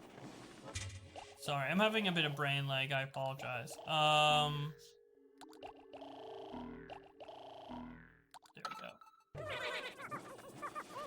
Is because it came out after the Switch came out. And all 3DS games that came out after the Switch came out sold really, really badly. Like Mario, I think there was like a remake to Bowser's Inside Story, Mario and Luigi's Bowser's Inside Story, and that sold like, it's like one of the worst selling Mario games ever. Like, games sold like trash after the Switch came out, because, like, why would you buy 3DS games when you can buy a Switch and all the great games on that, and it's a handheld, it's just like, you know, a 3DS. It's like infinitely more powerful and handheld with console-level games. There's just no reason to get a 3DS over a Switch for a brand new console. Also, the fire in this game looks really, really good, even though this is a 7-year-old game. Sorry, I talk a lot, especially when it comes to Pikmin. I apologize if I'm, like, ignoring chat, because I'm just going on all these tangents. Pikmin came around Smash. Pikmin 2 came around near the end of the GameCube's life. Pikmin 3 came out on a failed console. Hey Pikmin wasn't even Pikmin. Pikmin 3 Deluxe came after All-Stars and before Age of Calamity. Pikmin is just unlucky. Yeah. Well, yeah, Mario 3D All-Stars is selling really well, too. But yeah, I don't know. It's way too... I mean, the game just came out. It's too early to say if, like, Deluxe is just gonna be a failure or not. But I think even if Deluxe doesn't sell, like, insane numbers, I still think Deluxe is going to be the best-selling Pikmin game. Or at least hope so. It should be. But yeah, for Pikmin 1 and 2, you don't even need to, like, say, oh, it came out near Smash, or oh, it came out near X game, because, let's be honest, the GameCube was kind of a failed console as well. Not as much as the Wii U, but still, like, the GameCube was considered a failure, I'm pretty sure, in terms of how many consoles it sold. The PS2, like, outshined it by a lot, unfortunately. Like, Melee was kind of a cult classic, like, it was one of the best-selling GameCube games, but GameCube didn't really sell that much to begin with. Like, I'm pretty sure, like, all the Smash Broses besides 64 outsold Melee.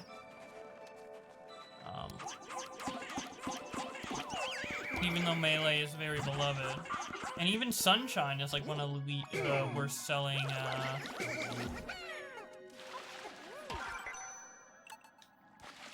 little note from Captain Olimar. Hell yeah. Too bad I didn't fucking read it. Lol. But yeah, if you guys were paying attention, this is actually the area from the very beginning of the game, so we're getting very close to where Captain Charlie got hidden at. We got into trouble. The guy we were playing from the first day in the game. The guy that, you guys called a, daily or weekly strip club goer, which he kind of does look like that. I think yellow Pikmin dig faster than other types of Pikmin. I heard that somewhere. I know that's true in the original Pikmin 3, but I don't know if it, like, carries over to Deluxe, because there are, like, a lot of weird little changes in Deluxe that just fundamentally change the game. Like, this is far from a straight port. Like, I think this is the most work Nintendo has put into a game with the Deluxe moniker, period, actually. Like, Mario Kart 8 Deluxe, like, that's basically just Mario Kart with the battle mode. Barely anything changed. But with Pikmin 3 Deluxe, a lot actually changed. You got 20 yellows, right? Mm-hmm. I'm pretty sure, yeah, for the boss coming up, we'll only need yellows, so I'm probably gonna swap out all my Pikmin types for yellows. I don't even know if I have 60 yellows yet, though. Wait, no, I was having Brittany go to here, but she got interrupted.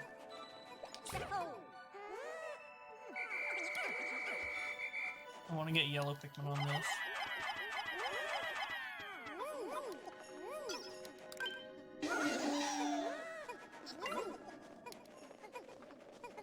If Roblox playing the campaign, I wonder if they added new stuff. Haven't played 2 in ages. This is Pikmin 3. But, yeah, I am playing the story mode of Pikmin 3.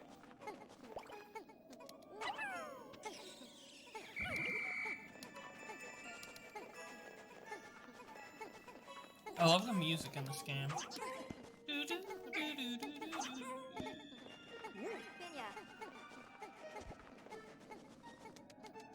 I can't, dude, if there's a Pikmin 4, dude, if Pikmin 4 comes out anytime soon, like within the next 3 years, I'm gonna fucking die of hype, dude. I'm gonna be squealing when I first play that for you guys on stream. I haven't played a new Pikmin game. Dude, just playing a new Pikmin game experience, just playing a Pikmin game and not knowing what's gonna come up next is just an experience that is so fun for me. And that's why I had so much fun with Pikmin 251, like the Pikmin 2 hack made by Pickhacker. I played through that, and that was like the most fun gaming experience I've had in a long time, dude. I was like addicted to that. If you guys watched my streams of that, you know what was up with that. I think I'm gonna fight the boss in the next day.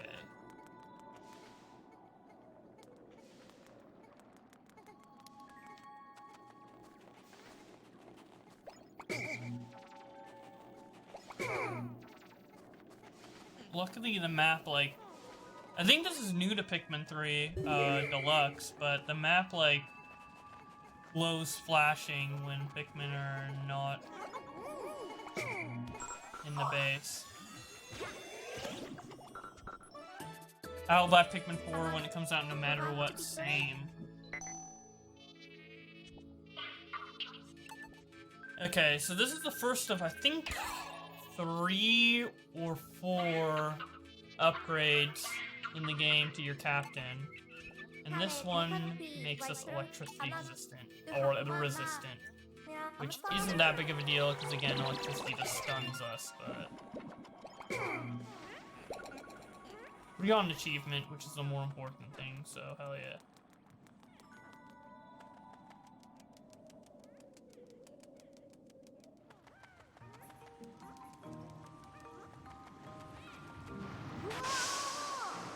Also, these green arrows are like a new thing on the map as well.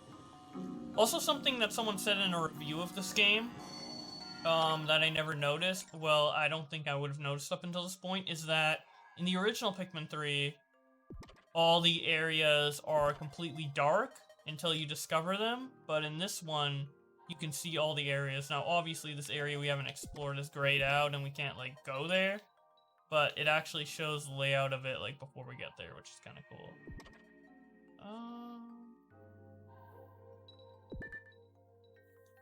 Okay. Let's go here.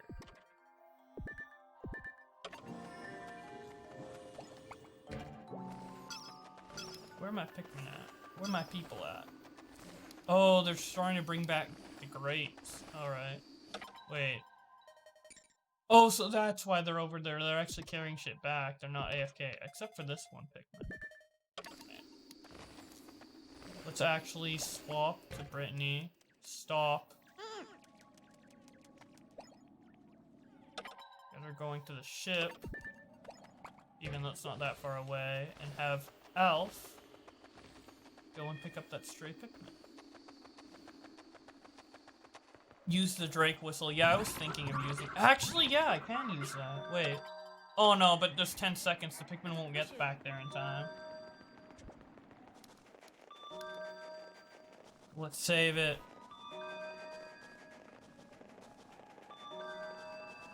Because the Pikmin walk back, they don't, like, teleport back, so it'll just take, like, way too long. But yeah, the Drake whistle is a... Wait.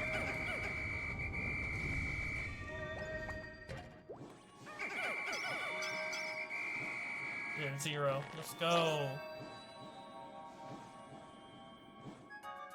But yeah, the Drake whistle is new to this game, too. There's a lot of, like, really useful new features to Pikmin 3 Deluxe that I appreciate so much, and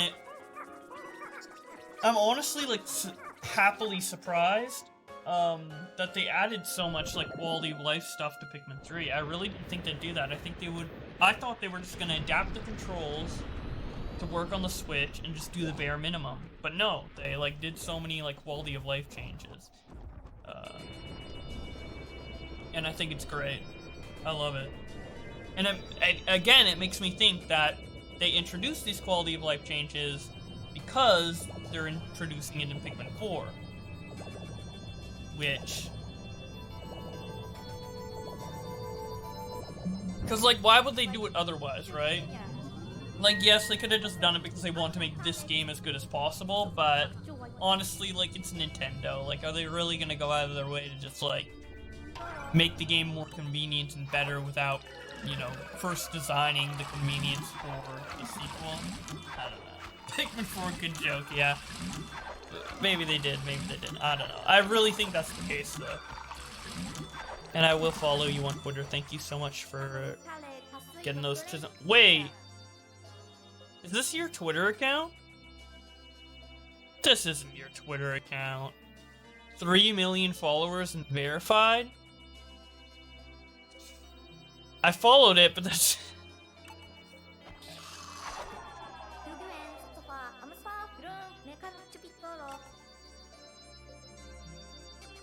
Dude, big time Rush is in the chat, dude. I don't even know who he is. I don't even know who he is. But if you are, big time Rush in the chat.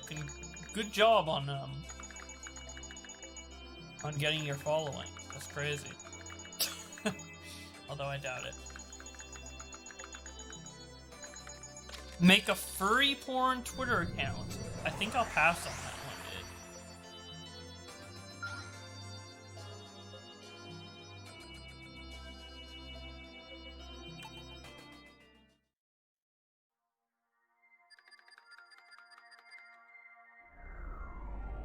So I guess you can now use your system points to get me to follow accounts that aren't yours. That's fine. It's 1 AM, you have a toothache? Aw. So I can't sleep? That fucking sucks, man. Holy shit. I feel for you, man.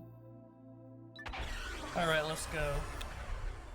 After we rescue Alf here, or no, after we rescue Charlie here, I'm a bit discombobulated.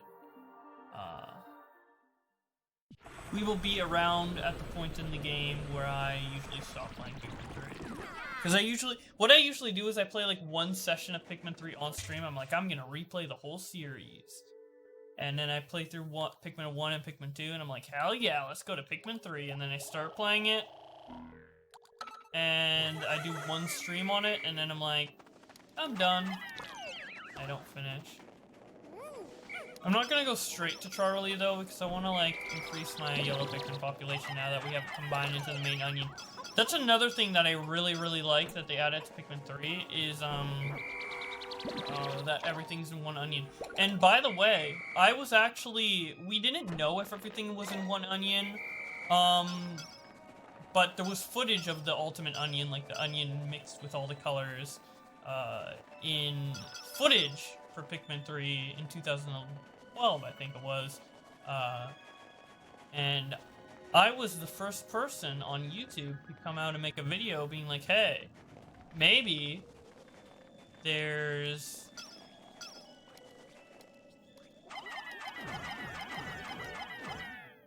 maybe all the Pikmin are in one onion, because in the previous games they were all in separate onions. There was 3 yellow, blue, and red onions just there, and they never combined, and you just went between each one to get the different colors. But Pikmin 3, they all combine. And I was the first one when we saw footage of that happening, but without, like, it actually being explained that that's what it was just the multicolored onion. I was like, I made a video on YouTube where it was like, one onion theory Pikmin 3, and I think it got like a couple thousand views. It got a lot of views from my channel back then. I think like 60,000 or 6,000 or something. But it got quite a bit. And I don't know. That's pretty cool. And people usually didn't do like video game trailer analyses back then. So I was pretty much the first one to point that out on YouTube. Nowadays, if it happened, like, you know, Game Explain would immediately have a video within like 20 minutes of the trailer coming out being like, oh, look at that, but back then, that didn't happen, so I was the first one to point that out. Yeah, so I am the ultimate Pikmin fan. Now we have the dodge whistle upgrade. Pretty sure we get an achievement for this. Sorry, I'm like, it's later at night. I don't know. I'm like, not saying my words properly, and I'm taking like 5 minutes to say one thing. I feel like fucking Deji or the quartering, dude, like not getting to the point. Or like H3. Dude, did you see that that clip I posted on Twitter of H3, and he was like, it wasn't like really an exposed clip, it was just him being dumb, and he said something along the lines of what's more racist, not having diversity, or saying Gay Pride Month is a bunch of dudes butt fucking. Like, what the fuck are you talking about, dude? It is so fucking funny and dumb. And that's how I feel right now. I feel like fucking H3 saying that shit.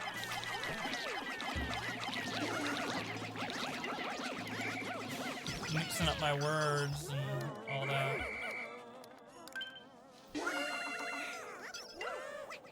Actually, let's get some yellow Pikmin on these guys first. I think in the first 2 Pikmin games, they took 5 Pikmin to carry, but now it takes 3 Pikmin to carry those guys, so that's cool.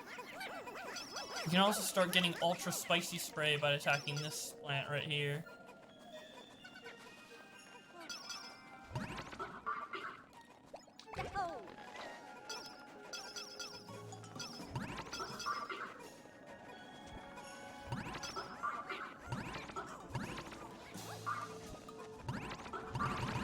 Fruit back! Fruit! Pretty sure that's what the ship says anyway. Fruit back! Fruit back! All History Month is dumb. All History Month. Yeah, there should just be a month called History Month, dude. So we celebrate all history. Human history. Oh, but then dogs will be left out. Can't do Human History Month. Someone's gonna twist that into me being racist somehow. I'm literally just like joking around. In a wholesome way. People are just gonna be like, wow! Bubble wants to replace Black History Month. No. I'm just being dumb. I'm being silly. Fuck man.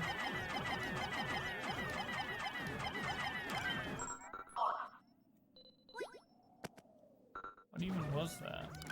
I skipped it, so I guess I won't never know. Oh, that was the Ultra Spicy Spray, yeah. And you stop skipping things. You guys didn't want me to skip things, but I don't know, dude. I already know what's going on. I feel like I could explain it better than the game. Hitler is technically part of history, so Black supports the Nazis. Exactly. Now you're thinking like someone who's ready to expose. Stop fighting these little rats, dude. Dude, my whistle goes far! Damn! A lot farther than I thought it would go. Dude, in the original Pikmin games, you obviously played them on the GameCube, so the pointer was tied to just the control stick. And you only could really, like, put your pointer, like, this far in front of your captain, basically. Like, where it is now. But then they made it so you could have long-range whistle when they made the remake of Pikmin 1, which came out in 2009 on the Wii. And when I first tried that, out for the first time in 2009, holy shit, dude, I was over the moon, dude. Wait, I can't get my Pikmin over there until I get Charlie. I think. Or I can break the crystal with the... I think I can break the crystal with the rock Pikmin. But yeah, those berries keep respawning. You can get an infinite number of them to keep getting more Ultra Spicy Sprays, but... Which is why this is called Ultra Spicy Mode, because it's based off Ultra Spicy Spray, but... Get the secret file. I think I need 3 captains to get the secret file. Yeah, see? Ultra Spiky Nectar.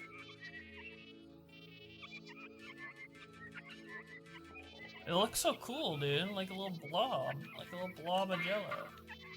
On some planets, this nectar is used as a pick-me-up spray. Press Y to use an Ultra Spicy Spray and invigorate your squad. It's literally crack cocaine.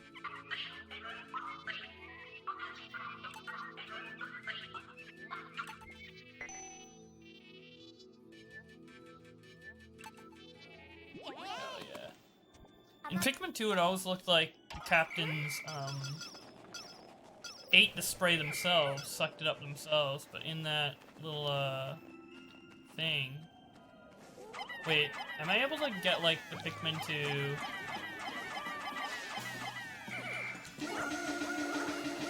No, that's the farthest I can make them move. I was wondering if I could make them, like, pick up the thing. But nope. Okay, let's bring out some rock Pikmin to help with the thing. I can't speak today. I'm just gonna call everything the thing, dude. Do the thing to get the thing to help the thing. That's it. You guys know what's going on. I don't need to be like, okay guys, I'm walking right here. Right now I'm throwing a couple Pikmin. Right now I'm using a little spout to get up. Unfortunately, it did not get me up to the higher path, but that's okay. It's a fun little shortcut anyway. Right now I'm going under the onion. I'm about to put in 8 rock Pikmin specifically, because that is the exact amount I got out, and now I am going to be getting this pellet in order to produce yellow Pikmin. Unfortunately, it is not a yellow pellet, it is a gray pellet, so we're only going to be making 1 Pikmin rather than 2, but it's all okay. Alright. I guess I am a commentator, yeah. Dude, I'm getting my Let's Player. I'm getting back into the groove of doing Let's Plays, being a Let's Player.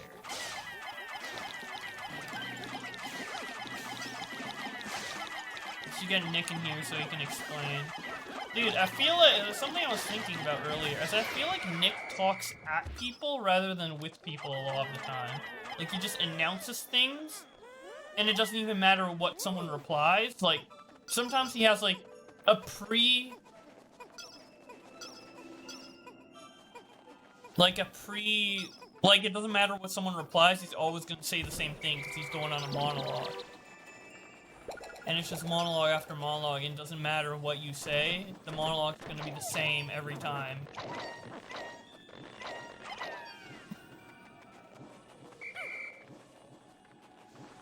But I like Nick, not an issue, just something I noticed. Where's my last yellow Pikmin? Where'd it go? Where's it hiding?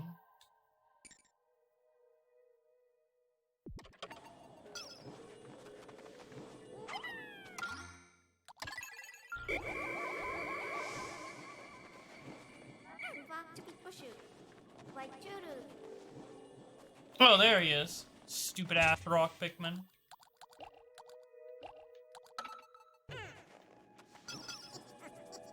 Kinda like debate stance, true. I mean, I talk differently when I'm in debate mode, too. You've barely seen me in debate mode, though. I went into debate mode a bit when I was talking with Vanderhall. Not the first time, but the second time. And when I go into debate mode, I go off. Another time I kind of went into debate mode, which it wasn't a debate, but it was when I was co-commentating the 3rd RFC tournament, the one where I wasn't in, but I was commentating the whole thing, and I was just, like, starting off by saying, like, how I beat the tournament.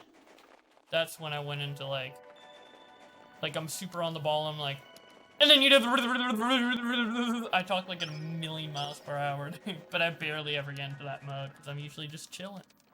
I'm just doing stuff.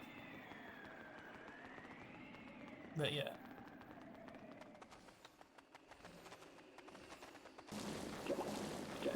I don't even go into, like, debate mode, quote-unquote, every time I'm debating something. It's only, like, with certain people, if I have, like, a really solid point. And most of the time I can't do it when I'm debating people, because it's usually never a one-on-one debate. It's always, like, a debate with, like, Augie or Nick in the call or whatever, so it's, like, less of a one-on-one conversation, more of, like, a 3-way, 4-way conversation. The only time I've really had, like, a one-on-one debate type of conversation was with Destiny. And, there I didn't even need to be in debate mode, because I was just, like, trying to slowly explain to him, like, yo, this is what I think, and I know it's hard for you to process. Maybe I shouldn't have had all my yellow Pikmin work on this, whatever. I like how when you first whistle the Pikmin, they're stunned, they're like, what? What? What are you doing? Oh! And then you have to whistle them again. Okay. We're about to do the boss here. The boss is invisible, so we gotta light up the place.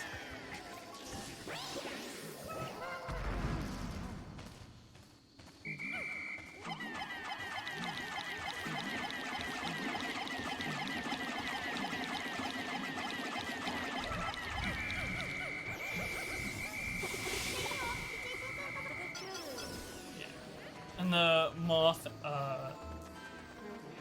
oh, there's rock. No, wait. Don't need a rock. Wait, we're almost at the end of the day already, dude? Are you kidding me? Wow.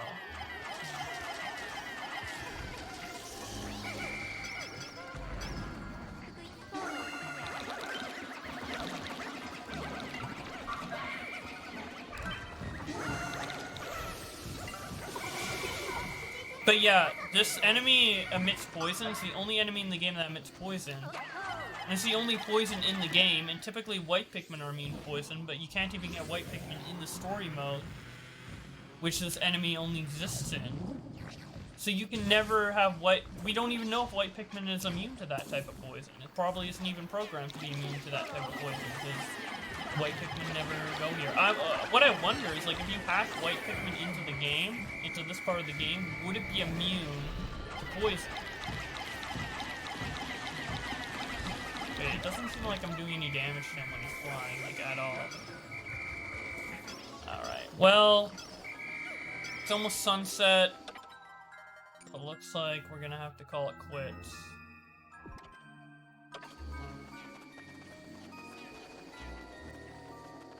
Rip.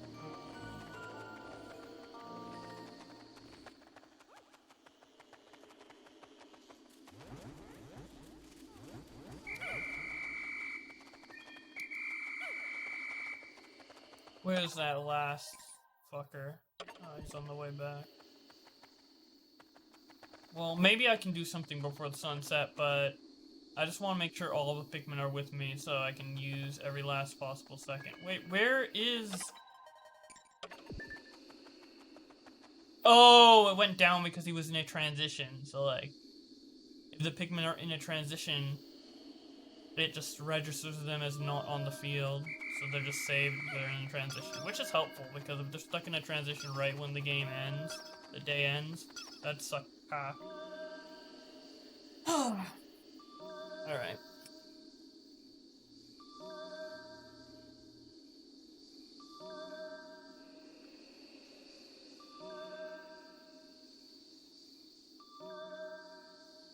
Yeah, the days do feel shorter. Which is a good way to, make the game harder without having to reprogram the fruit to have less juice. Because what I thought a harder mode would be is, like, the days are just as long, but there's just less juice from the fruit. But making the days shorter essentially does the same thing without having to change the amount of juice the fruit gives, which... I don't know which one makes canonically more sense. Like, it makes no sense for fruit to give less juice when it's the same fruit. But it doesn't make sense for days to be shorter either. Wait, maybe daylight savings. Maybe if you're playing in hard mode, you're playing at a different time, a different season, so the daylight lasts shorter. Like, what if you're playing in hard mode, you're just playing in the winter, but if you're playing on easy mode, you're playing in the summer. Maybe that's how it works lore-wise. That makes sense. Arlo is the Cookie Monster guy? Hell yeah, dude. Arlo, he is carrying the Pikmin series on his back with how much he's repping it on YouTube, and I appreciate it a lot. Because more people need to know about Pikmin, more people need to play Pikmin. Pikmin is life. Pikmin is love, Pikmin is life. Pikmin is the best. And honestly, my throat hurts, so I don't know when I'm gonna end the stream, but I want to keep playing Pikmin, so it's like... But I want to play all the story mode on stream, so I don't know. I'm conflicted. It's like when I was playing Pikmin Colossal Caverns the other day. I was like, I want to keep playing, but my throat hurts. Maybe when I need to stop the stream, I will get water. But, maybe when I need to stop the stream for the night, because it is also getting late. I'm not going to stop anytime soon. Probably within the next 2 hours or so. I'm still going to go for at least 2 more hours or so, okay? Don't think I'm done. But, when I do finish the stream, maybe I can start playing Pikmin.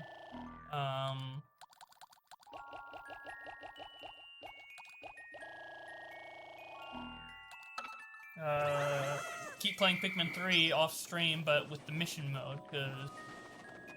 So hopefully you guys don't miss out on me playing story mode, and I will also play the side mode missions on stream. I'm not gonna do that off stream, because that's new content, and I want my reaction to that. Boblack's gonna be a Pikmin YouTuber? Hey, I was a Pikmin YouTuber for the first 8 years of me being online. Like, Do you know where the name Boblax comes from? It comes from... Wait, is there a Boblax in the Piclopedia I can go to right now? I don't know if there's any Blacks enemies. If there is one, it would be the Anteater one. Well, I've killed the Anteater, why isn't he in the log? What? Because these are called Bulborbs, but there's other characters called Bulblaxes, and mine is a play on that, so it's a Bulblax. But, and I thought, like, the Anteater Bulborb was called a Blax, not a Borb. Or maybe it's called a Borb, I don't know, but I was hoping to find it here. Damn. Wow. Thought I killed one of them.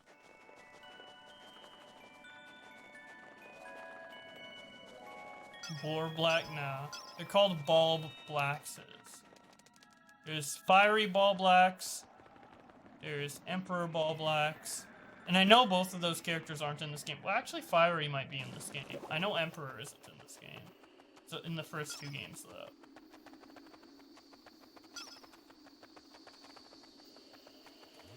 I don't know if there's any Blaxes in this game. What do you think of the Pyro allegations? They're allegations.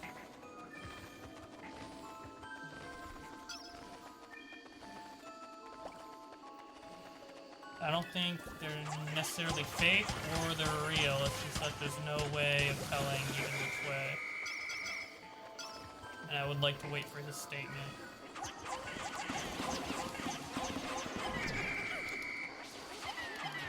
I want to see what Pyro himself has to say about them.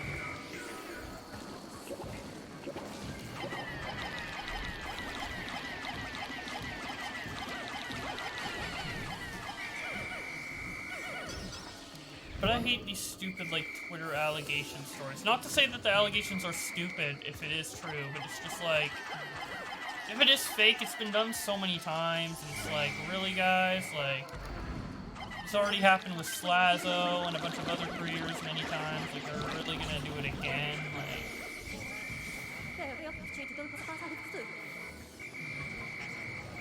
Like, but that's my reaction to it if it's fake.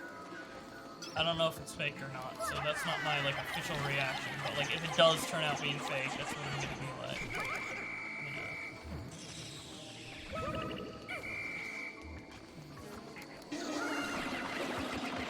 Honor is streaming too? What the fuck, dude? Trying to take away all my viewers, man. Wow.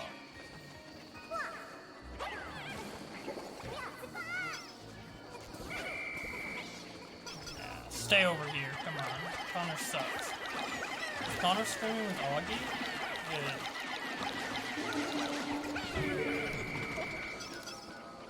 After all I did for him, dude. Wow. He's just gonna take my slot like this? That's it. I'm not friends with Connor anymore. It's over. Stop killing my Pikmin. Dude, this guy's eating my Pikmin like Connor's eating all my viewers, dude.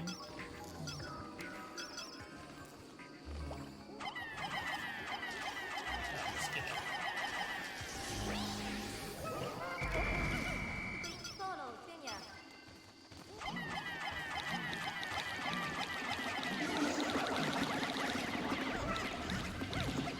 All I can say about you guys in reaction to the allegations is that don't assume that it's true, but don't assume that it's false either.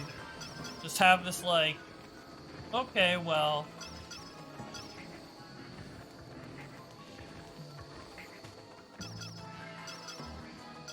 hope it's not true, but I'll wait and see. Have that type of attitude.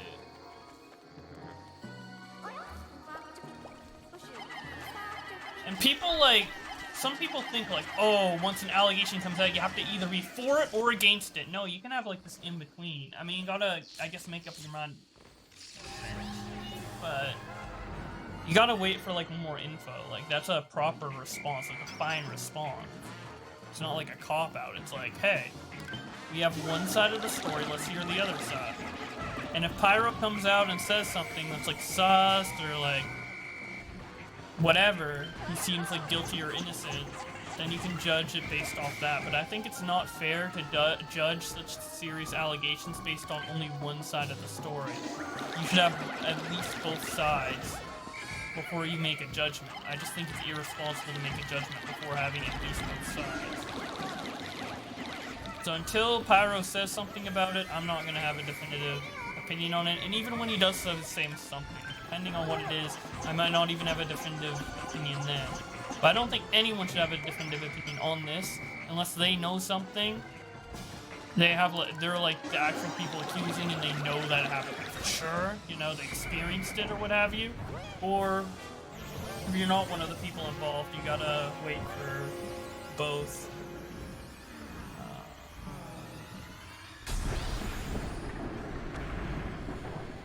Both things. Keemstar got terminated? On YouTube or Twitter? Wait, let me check.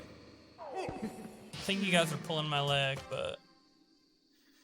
Keem... Okay, Keem is on Twitter.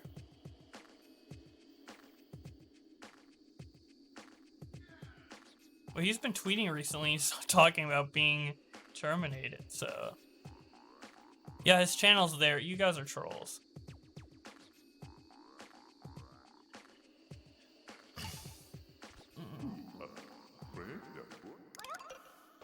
Now we have Charlie. Hell yeah! I like this little like primitive art for all the bosses on the achievement icon. It's kind of cool.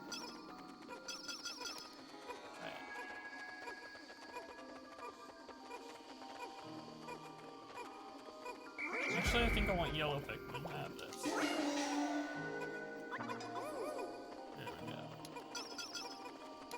I think that's pretty much all the fruit we can get. Let me look. Oh no, we can still get stuff over here with the 3 captains now, okay.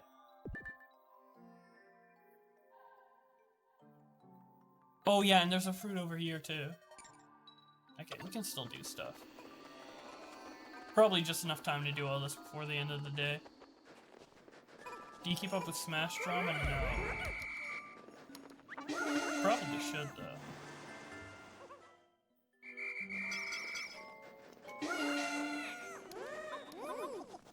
Oh my god.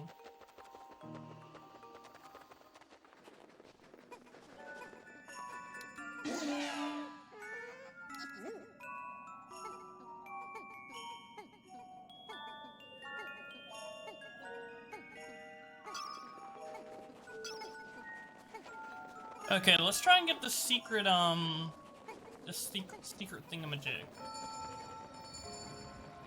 I remember I kind of, like, glitched my way onto it. Like that. Just, like, throwing the captain up there and, like, switching really quick. But I don't know, like, how to get there, up there legitimately.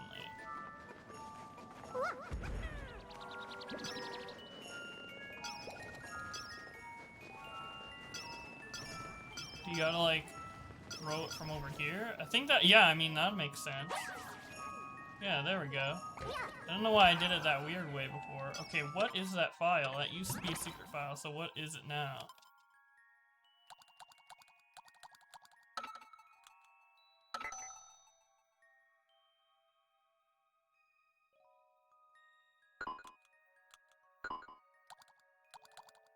Oh, maybe it's Olimar's Log Volume 2. That makes sense. Because I've never seen Volume 2 before.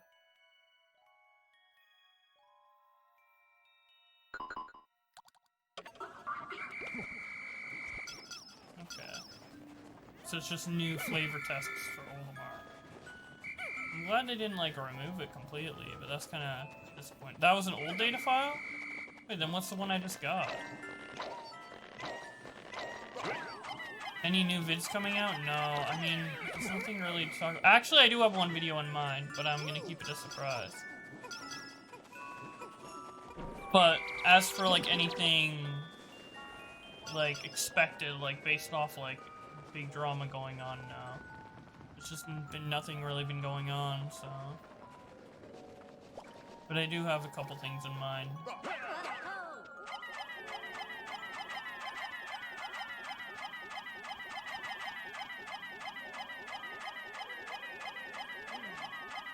I'm gonna put all the yellow Pikmin here, and then with the rock Pikmin, I'm gonna go get that other treasure. The go here feature. Hell yeah. Save time.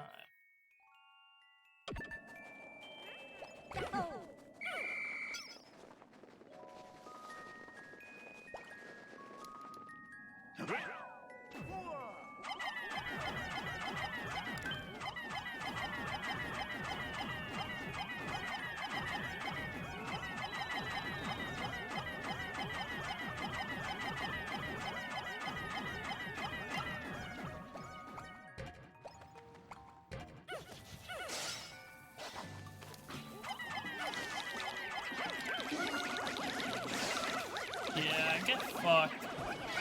Get absolutely destroyed. Lots of pedos and stuff, you know, right?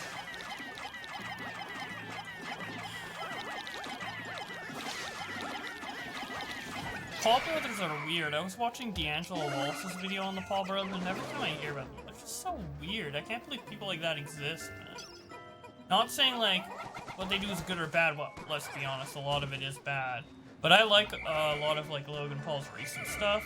But it's just, like, it's not necessarily that it's good or bad, even though most of it's bad. It's just, like, how does someone even exist like that, you know? Like, with criminals, like, okay, I get it. You know, you're committing crime because you need money and you can't get it any other way. Bad living environment, whatever. With the Paul Brothers, like, I don't know what compels them to do what they do half the time, like...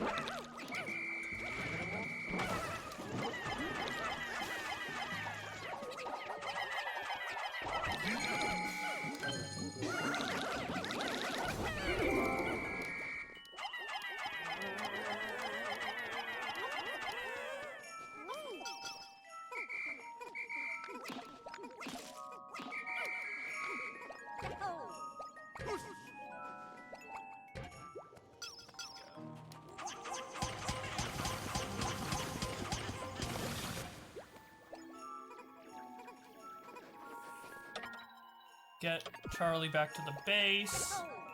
Get Alf back to the base.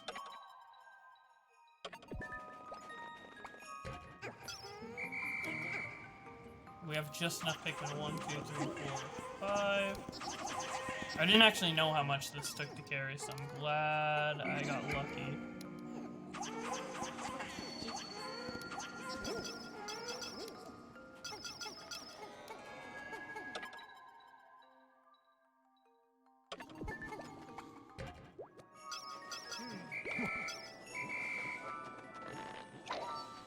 Good night, Slack. Are Connor and Augie streaming?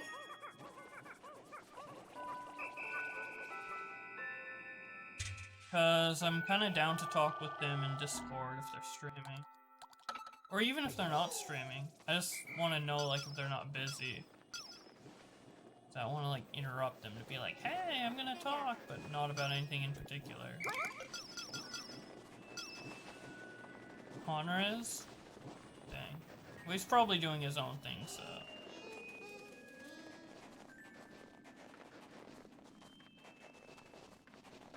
Like, I'm busy playing Pikmin, so I can't play a game with him, so I'd just be calling to talk, and I don't know if he wants to do that. He might be playing, like, League or something, I don't know. Oh, it's Minecraft? He's a mining dude? Hell yeah. Dude, I started building such a great base in Minecraft.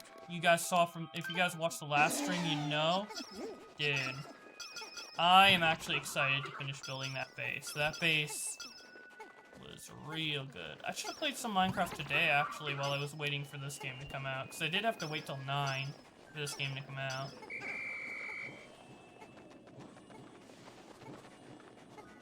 Too poor for Minecraft, for real?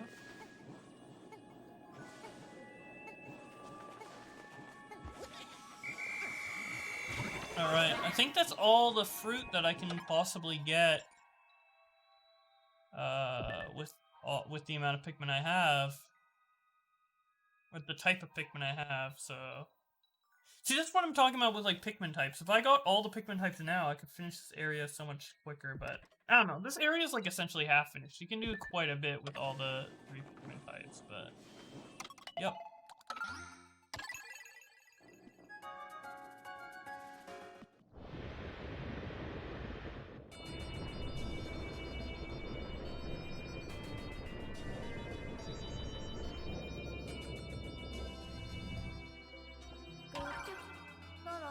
I'm gonna get some water while this fruit thing plays. Actually, I'll do it at normal speed so you guys can look at the fruit. The fruit looks great in this game, by the way.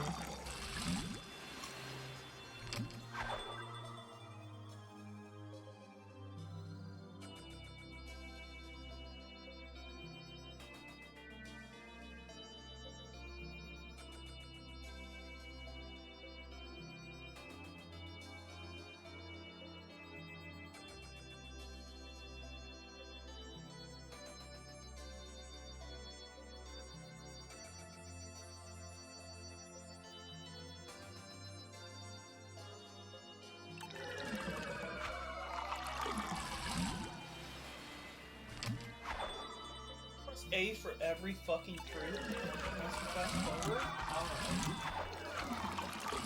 I didn't know that. I've been fast forwarding it so much, I just forgot, dude. Where the fuck is avocado?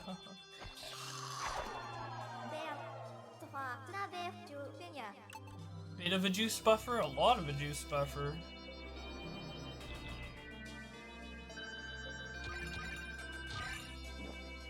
Izzy, I gifted you 5 subs, and I gave you 6 months of sub in advance for myself, so... I literally gave you, like, $70 or something. You can buy Minecraft with that. But you do need the paycheck, so...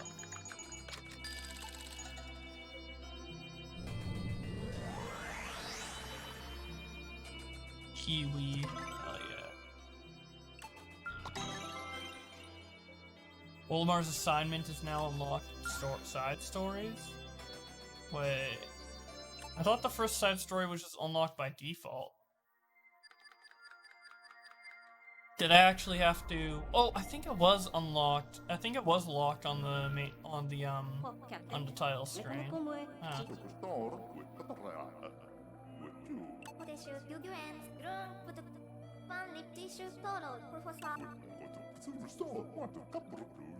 I love the little banter between the characters. Like Brittany just calling Charlie ugly. This treasure-obsessed Olimar fellow. How could they be so obsessed with treasure, dude?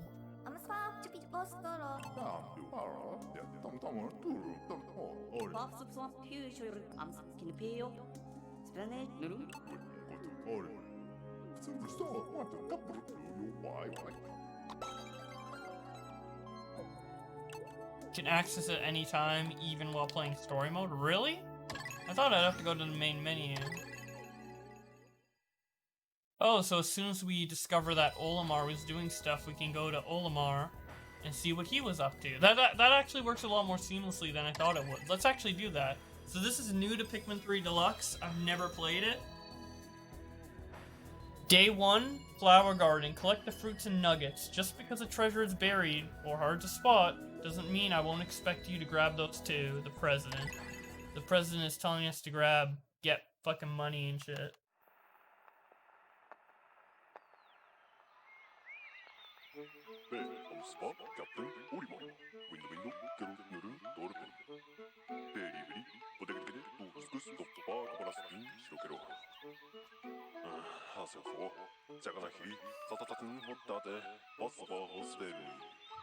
Can't say it's the president's fault because it's an official log.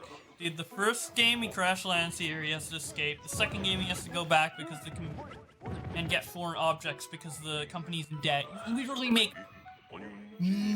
You get hundreds of thousands of dollars in their currency. You get probably equivalent to billions and millions of dollars on planet Earth, right? In dollars. And he's in debt again, dude. Holy shit. Wow. Alright. fucking loser. So yeah, we're trying to get everything in the allotted time. We start with a predetermined amount of Pikmin. This basically works the same as it did in, as mission mode works. Which is just starting with a set amount of Pikmin on the field and progressing through the area and getting all the triggers in the amount of time you have. And if you get all of them, you get a platinum medal. So we have Olimar and Louie. By the way, I like the character designs. It's probably nostalgia, but I like the character designs of Olimar and Louie better. These are the guys that were in Pikmin 1 and 2, instead of the 3 captains that you play in this game. I don't know, I just like the design better, like the line eyes and stuff. I don't know. They're just more, they're more familiar. And they're more distinct. They seem like more alien than the other guys that just look like small people. Because the main distinction is the eyes.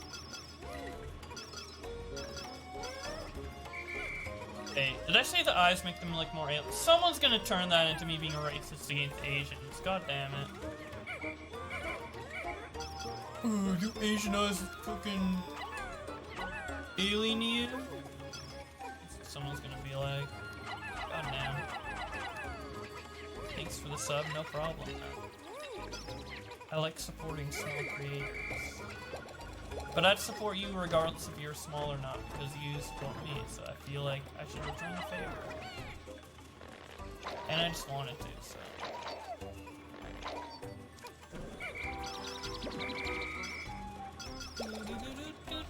I think this is new music too. Also, the map is different than in story mode. But yeah, I like how they like mix this in with like the main story mode to where it's like, oh, now you're hearing about Olimar's antics through his logs, and now you actually get to play them and see what he was up to all these times. These rock Pikmin are new? Hell yeah. And this is the first time Olimar's finding rock Pikmin, because rock Pikmin are not in the first 2 games, so brand new type for him. That's a cool attention to detail in the dialogue. Dude, I'm playing new Pikmin content! Holy shit. Dude, this is insane. Nintendo has starved us so much of Pikmin content. Dude, the fact that Dude, this is like a once-a-decade thing, dude, that I get to play brand new Pikmin content from Nintendo. Wait, why can't I pick the Pikmin? Oh. What? What's going on? Can I... What's going on? Can I unlock? Can I stop locking it? There we go. Because I have like a rock Pikmin with me, but it's like behind a wall or something. It's getting stuck. I might not beat this in time, actually. Hopefully I do, though. Wait, can I just like walk up here?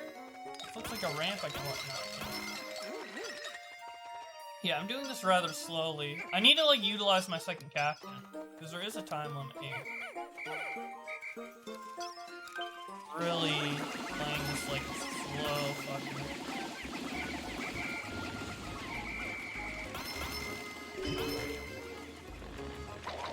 Why did this change so much up that the Copites arrived? I don't know, it's probably just for gameplay purposes to like spice it up.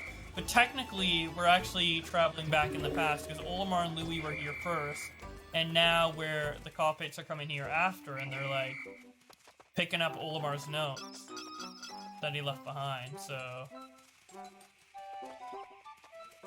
I'm surprised you actually knew what they were called, Copites. I guess you were reading the dialogue. I like how for earlier in the stage they just created rocks to block it off, but here it's just like, nah, we're gonna create like fucking stop signs and have an invisible wall instead. Like, okay. This Copad thing is proving quite useful. Wait, Copad is from Copites, so how did Olimar and Louie find the Copad when the Copites came here afterwards? Also, I think another difference between the Copites, besides their eyes, is that their ears are rounded, but the Hawkatations, which is the species that Olimar and Louie are pointed ears, like Vulcans from Star Trek. Or elves, I guess. That too!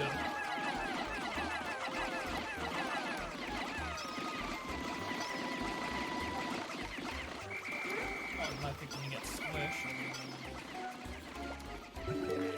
This is fun. I like the music. This is a fun little romp. Although I don't think there's difficulty modes for this, so maybe... Oh no, we killed one! So maybe this is actually, we were just playing on ultra spicy mode, so maybe this is like way easier in comparison. I don't know. It depends if I get everything done in time. I mean, if I don't, then I'm fucked up. This might be harder than I think. I love Louie's my favorite Pikmin character. I mean, yeah, Louie's my favorite Pikmin character. I just like how he looks. And also, like, his personality. Like, obviously we haven't gone to the story bits with Louie. So I guess it's a bit of spoilers for, like, Pikmin 2 and later in Pikmin 3. But he's kind of like, he kind of doesn't give a fuck. And he just, like, clumsy, doesn't give a fuck, he's rude. Which I'm not necessarily rude, but he's just a silly character. He always talks about eating things. He just wants to eat everything, he's always hungry. And in Pikmin 2, we leave him on the planet, and then he's actually, like, connected to the final boss, and presumably, we don't know for sure, but basically what's alluded to in Olimar's notes is that Louie was actually controlling the final boss, so he wanted to be with the Pikmin, and he was fighting Olimar to stay on the planet, which is funny.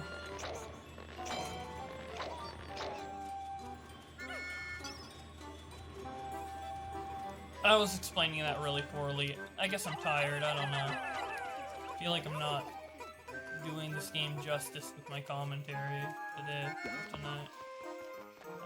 Maybe I'll be better at it tomorrow. Wait, what else do we have on the map? Oh, we have that little strawberry, and that's about it. So yeah, let's get that. And we almost have 2 minutes to spare. Yeah, this was pretty easy. And I could have got the strawberry earlier, I just completely missed it. So, technically I would have been done by now. Dude, this soundtrack, canonically Louie ate the water race? Oh yeah, because he talks about how it tastes! Oh my god, that's crazy. I didn't even think about that. Dude, Louie's OP, he just eats all the enemies, man. Even the most powerful ones. But yeah, this music reminds me of Ratatouille, oddly enough. I'm in a Ratatouille restaurant.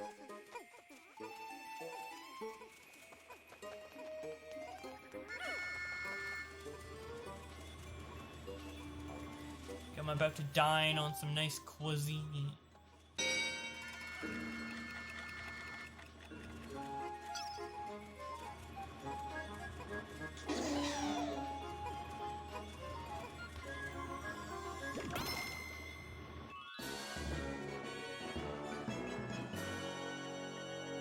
Who's hungrier 24/7, Nick or Louie? Obviously Nick.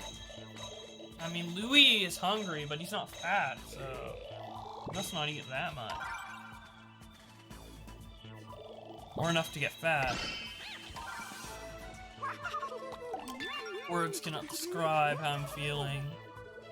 Please accept this platinum medal in a song written by yours truly.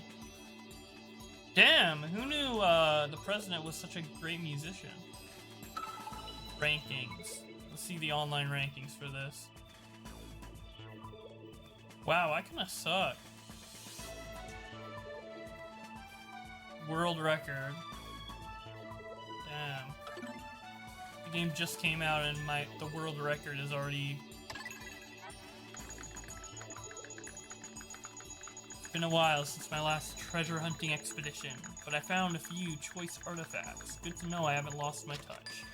The radar's detected something juicy, so we'll investigate that tomorrow.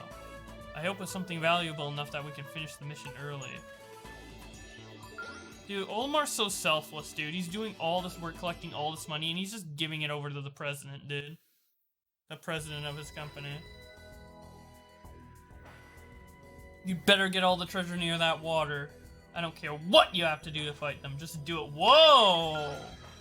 So fucking aggressive. New types of Pikmin, blue Pikmin, at home in the water. You unlock blue Pikmin in side story before you do it in the main story.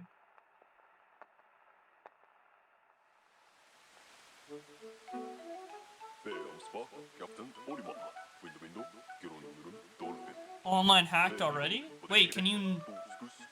Is the world record like an unobtainable number? No, me. I'm pretty sure you get like a lot of bonus points for beating it early. Like, I could see you beating that with like 3 words to spare. Or not 3 words, 3... Bleh, why am I getting my words mixed up? I am brain dead tonight. 3 minutes to spare. Dude, Olimar has a deep-ass voice. I would not think Olimar had this deep of a voice before Pikmin 3.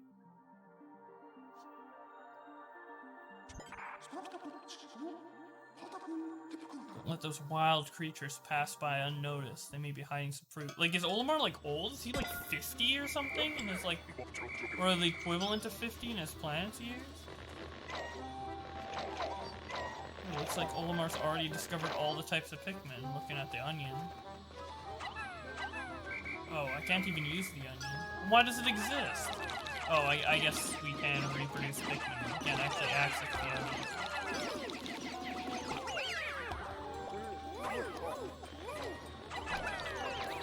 A nice feature I like in Pikmin 3 that I miss in Pikmin 2, like, I play Pikmin 2 a lot, and every time, like, I play that game, I'm like, oh, I wish I could do that, is where you, like, put captains near a bunch of Pikmin, and they just pick it automatically, and, like, if you switch, they still work on it. Like, you don't have to wait around for them. So great. Olimar has a kid. Yeah, I know he's old, but, like, I'm wondering, like, how old he is. Like, I always thought he was, like, in his 30s, but maybe he's, like, even older than that.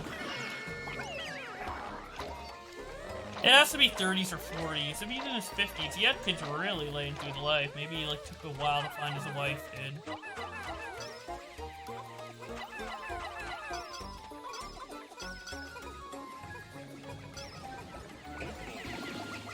Do you think Olimar's a simp? Do you think he only became a husband because he, like, simped hard for his wife? I mean, with the way he's acting with the president, just bringing all this treasure back to him, you'd think, like, he kind of does have, like, some simpy tendencies.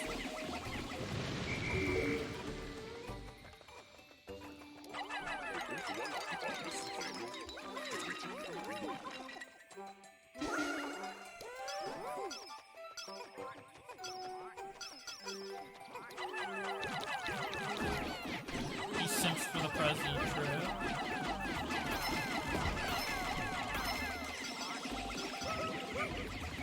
Maybe, like, in his home life, he gives everything to his wife and never does anything for himself.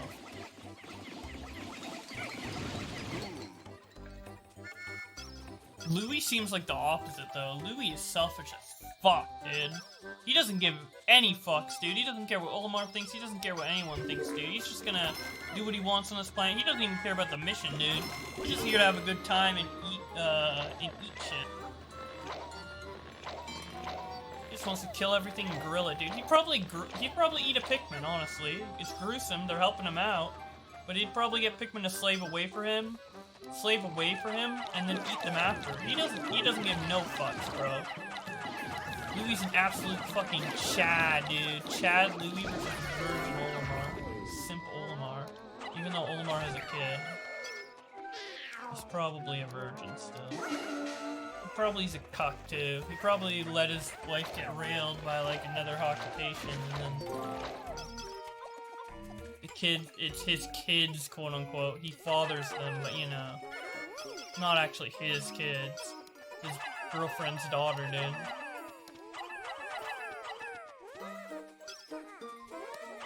Olimar's a huge cuck. Louie's probably the real dad, dude, but he doesn't give a fuck. He just left, dude. And Olimar's such a cuck that he's still working with the fucking guy who railed his wife. I like this lore. Nintendo should hire me to make Pikmin lore, man. I have a firm grasp on the franchise. I know what I'm doing. I know what I'm saying.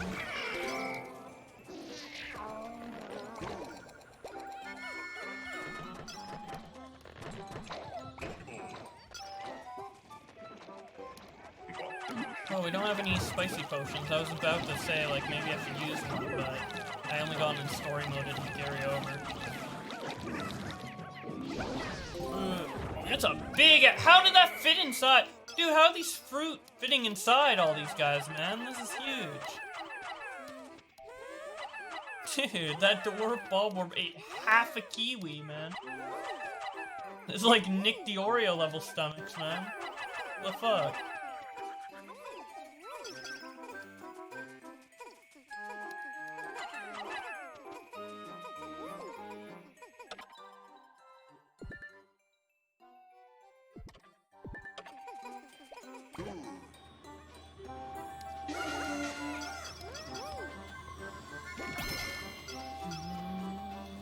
I like the new music they made for this.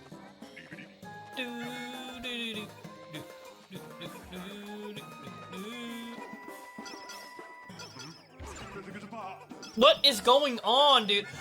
No! Dude, Olimar's getting pounded, dude. I need Chad Louie to step in. Hell yeah.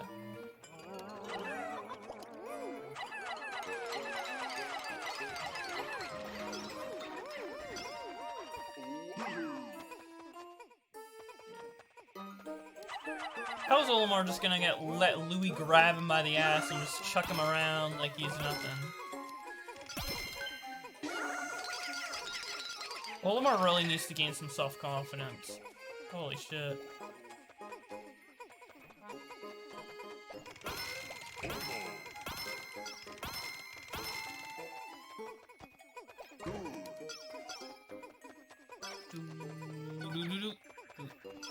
Nick is a Bulborb confirmed, true. Just gonna have let Louie do all the work. Also, what I like about the plucking in this game is you only need to press the A button once instead of spamming it. You just press it once and then you press A to cancel. Or B to cancel.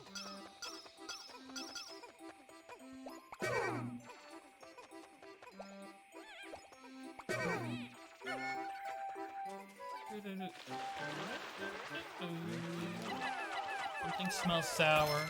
Hell yeah. I love these little comments the captains make. It's so, like, charming. It adds so much, man. Like, as much as I like the gameplay of Pikmin, like, I also like the world, too. Like, the nature, the little silly characters, the cool-looking enemies that look like they could be in nature, but they do have, like, a cartoonish aspect to them, especially the Bulborbs. I just think it's so fun, man. And it looks beautiful, too. I love Pikmin so much. The gameplay, the characters. Part of the reason why I like League of Legends so much is because it's kind of similar to Pikmin in a way where there's like the map, the strategy on the map. Like any like real-time strategy, like map management game is just so fun. Unit management.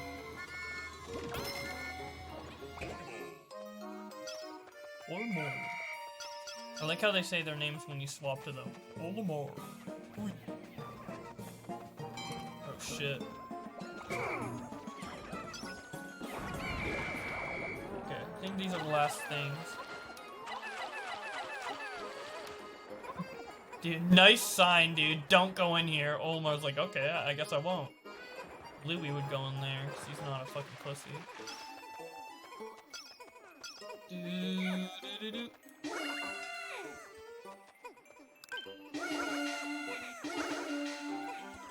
Can you go on there? What? Do the red Pikmin just refuse to help? What's going on here?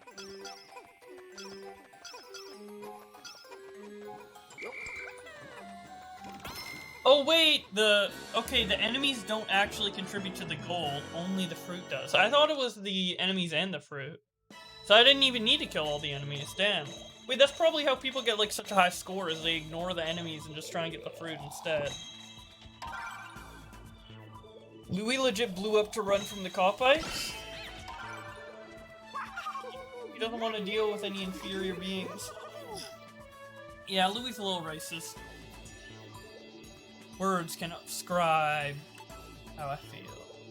Alright. We found a key, but haven't had anything it might unlock. Oh, so that's the cosmic drive key that they took from the Copites ship that they need.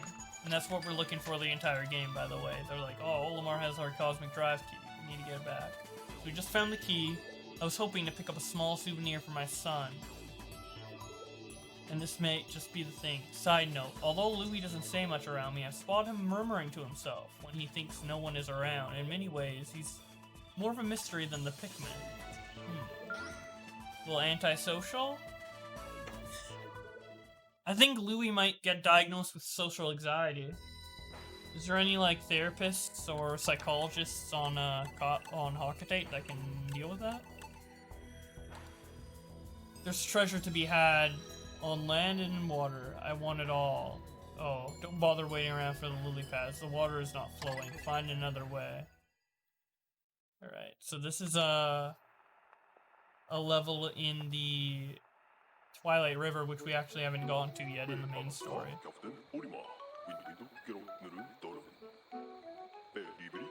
Hi, Fake Timmy.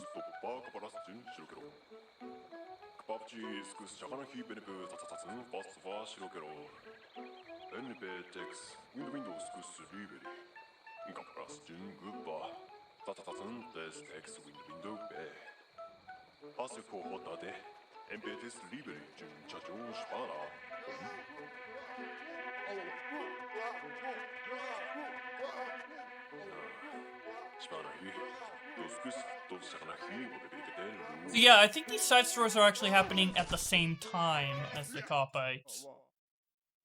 Because he found the cosmic drive key, which only exists after the Copites crash, so I think they're here at the same time, but they're just not coming across each other.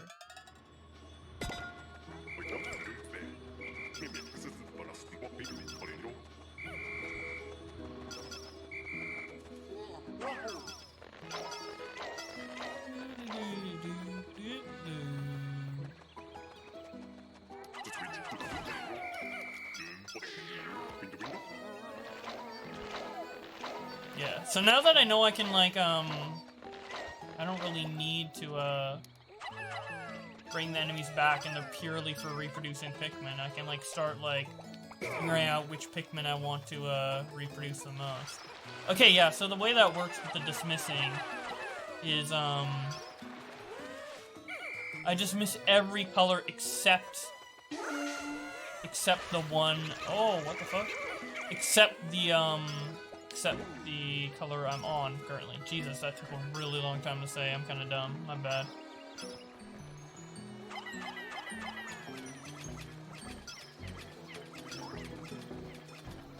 So yeah, because what I was doing before when I tried to separate the blue Pikmin is I had the red Pikmin on and then I dismissed them and then dismissed the blues, so I had to dismiss twice.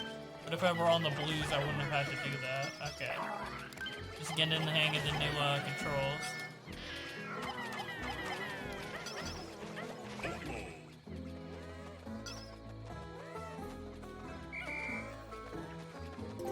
Wait, what's this like little banjo playing? Ding da ding da ding ding. You know what's my favorite music, relatively new music too from Pikmin is oh, not from Pikmin, from Nintendo. Fuck, dude, my brain is not working today. Holy shit. But yeah, one of my new favorite tracks from a recent Nintendo game is actually Luigi's Mansion 3. The music for like the basement floor. It has like this rustic like banjo to it. It's like down down da down down down down down or whatever. I mean, I sung it really badly, but yeah, I get. You guys probably know what I'm talking about if you heard it before. If you haven't listened to it, definitely look up Luigi's Mansion 3 basement music. I think it's the basement anyway. It's like really, really, really. It's good. I like it.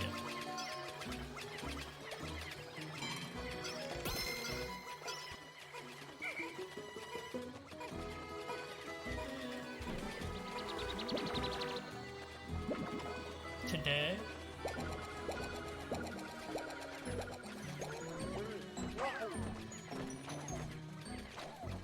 Yeah, I'm pretty sure there's 4 days for the side story, so after I'm done this mission and the next mission, I might finish for the stream because I'm barely even able to, like, make proper sentences right now.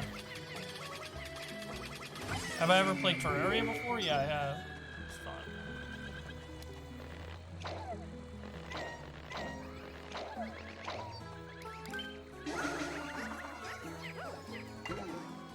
Switching captains is a little more cumbersome in this game compared to the original, because in the original it's just one button, but here you have to actually like select the little menu and press the right option. But there's less buttons overall on the controller, so I understand why they did that. Like every little like downgrade, quote unquote, they've made in this version is like out of necessity for the console on, so I don't really mind. It is what it is. And the pros way outweigh the cons.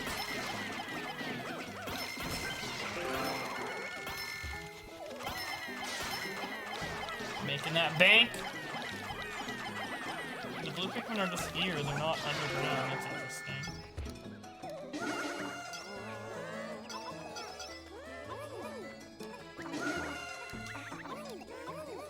Yeah, the charge ability's a little weird in this game because, like, it's programmed to where Pikmin rush to an item they're charged at. Because the original game didn't have, like, basically you had to lock on to charge, so the whole like programming is designed around that. So unlike in Pikmin 1 and 2 where you can just like swarm anywhere, and as long as you swarm near something they'll like patch on and pick something up, here like they start rushing towards a particular item.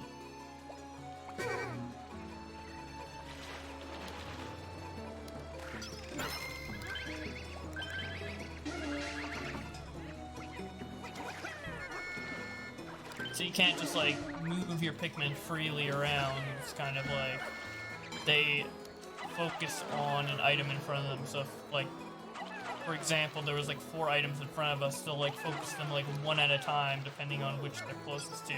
Whereas in the original Pikmin games, they're just, like, swarm around all of them and then just pick up all of them instead of just focusing on one at a time, you know? Like for example, okay, so like in this game, if there's 4 items and you charge, the Pikmin are all gonna charge at the nearest item, and then if there's once the max amount of Pikmin carry that said item, they'll charge the next one. But in Pikmin 1 and 2, if you swarm around like 4 items or whatever, they'll all like split their attention between the 4 items, depending on where the Pikmin are, if that makes sense. Instead of doing it like, oh, one item, max amount of Pikmin, next item, max amount of Pikmin, excess Pikmin, go to the next item, etc., etc. This enemy is like really easy.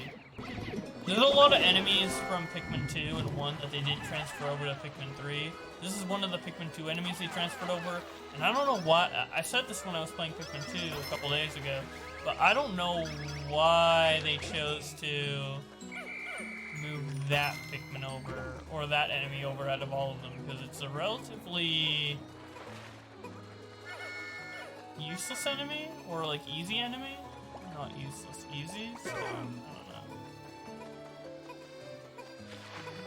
I could have just let the other Pikmin drown, I don't think it matters at this point, this is the last treasure. We have 3 minutes left, Jesus, this is an easy challenge.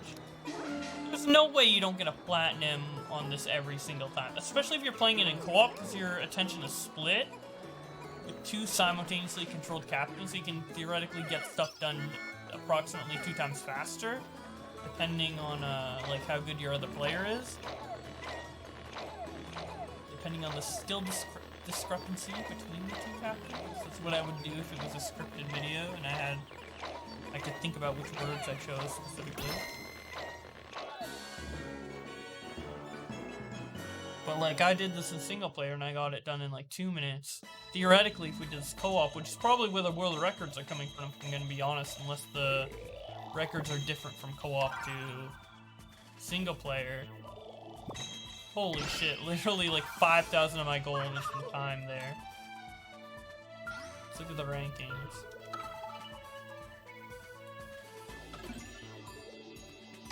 Alright, I'm not that good. With Louie's help, I've collected a pretty good treasure haul so far. I just wish he'd stop eating every fruit he sees.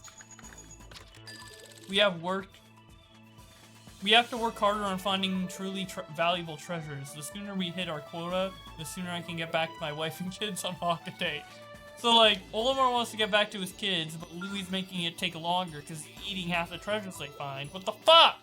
Dude, Louie does not give any fucks, dude. He's like, dude, this food is worth like $1 million on my planet. I don't care, dude. I'm gonna eat this $1 million pizza. Dude, it's like when Mr. Beast ate the $1 million gold pizza or whatever. Like, he's literally just consuming wealth. This place is too big to find all the treasure alone, so split up. That's an order. Watch your steps so Pikmin don't fall into gaps. I guarantee that this level will be so easy that it's obviously recommended to split up, but I could probably do it with, I could probably beat it without splitting up and get a platinum. We'd be like, fuck you, Olimar, those are my kids. Yeah, dude. Your kids? I made those kids. I'm gonna do what I want. I'm gonna eat your fruit. I don't give a fuck. I'm gonna fuck your wife. I don't give a fuck. I do what I want, and I don't care what the repercussions are.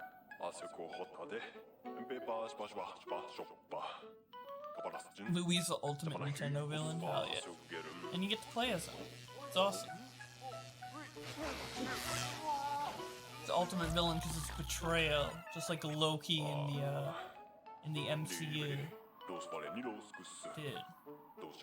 it's such a great, rich character, well-written character with a rich lore.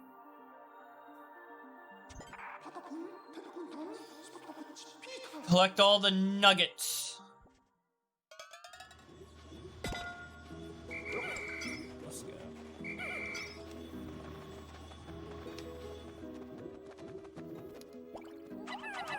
It's funny that we do the Tundra last.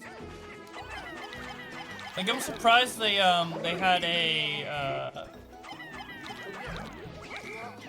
a level with the Twilight River before we even got to the Twilight River as the Copites. I figured that one would be locked until later, but no.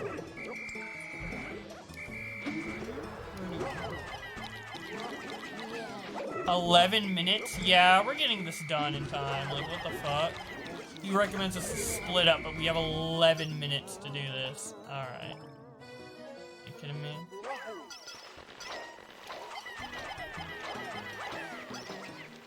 So easy. Didn't even have to dig out this little pathway, it was just dug out immediately. Which means this probably happened after the Copites were here. But the electric fence is still there, so I don't know when this happened in the timeline. It's like, is Captain Charlie still trapped here when we're here? Can we find Captain Charlie? Well, if we go to the Captain Charlie area and he's not there... Oh no, actually it's not on this map.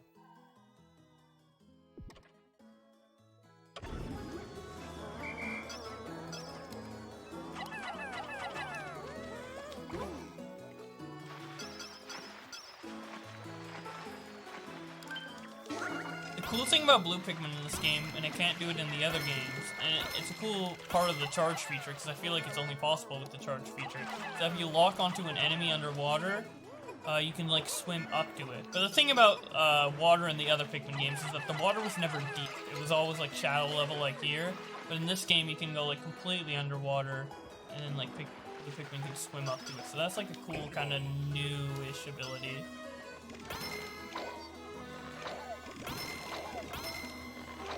Use red Pikmin for digging and yellow for the fiery blow. True. Yeah, I don't give a fuck, man. Just whatever works. Wait. Was there a fruit? Wait, whoa, whoa, whoa, whoa. I thought there was a fruit attached to the... coming out of the fiery bulb. Or fiery... whatever the fuck.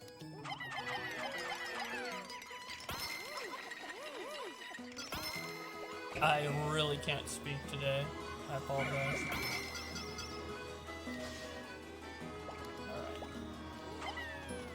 Trust me, if I could use red or blue Pikmin on that, I would.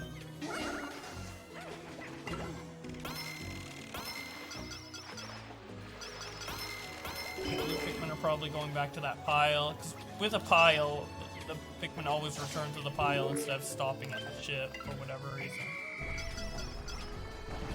Oh, what? Yeah, they're trying to get back to the nuggets. Danger from the way. Yellow Pikmin can be thrown higher. There we go.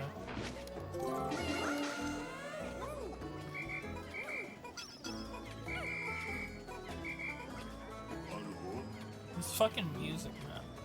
So dumb. Pikmin get to be warriors. Whoa, what? Interesting.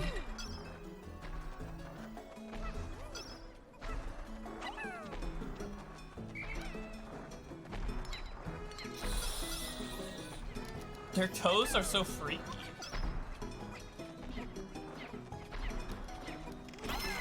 You kind of want to call this a spider, but like, what spider has toenails?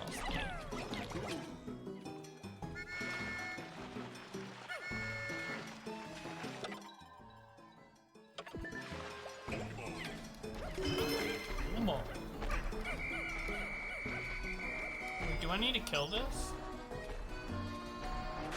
Wait, something I just noticed is that, when I hover over enemies, you might see a little number with, like, a spirit next to it. Like there, like Spirit 100. And that's actually from mission mode, where when you kill an enemy, it gives you spirit points, which helps you get, you know, the platinum medal or whatever, because that's the goal in one of the mission modes, is to defeat all the enemies, not get all the treasure. But in this mode, it's only about the treasure, so I think that might be a leftover from the programming. Like, these levels were programmed in mission mode, and because of that, those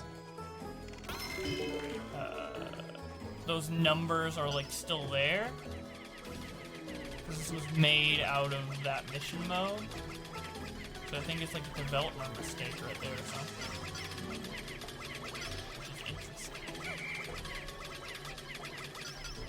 I don't know if I need to kill that spider though. I'm gonna wait and kill it last. I assume there's a treasure in there, but there might not be. There is though. Sorry if I'm not paying attention to the chat. These are timed and I'm playing them for the first time, so like, with the other levels I could kind of play it on autopilot and be like, oh, well, I know what I'm doing, so I'll look at the chat while I play. But here it's, number one, it's timed, even though I'm probably gonna, you know, even if I stood still for 5 minutes, I would probably beat it, but, here, like, I'm playing completely new scenarios. Like, these are new to Pikmin 3 Deluxe. I'm not paying attention to chat as much as I would have liked. So I apologize for that. Dude, dude, I feel like I'm apologizing for everything. Dude, that's how you know I'm Canadian, man. Like, most people just assume I'm American, but as soon as you hear me say, oh, I apologize for this, I apologize for that, I apologize for that, that's how you know I'm Canadian, man. That's the iconic Canada trait.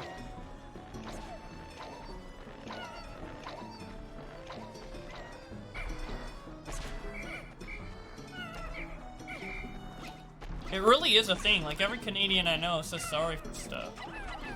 It's a good regional trait to have, though. I mean,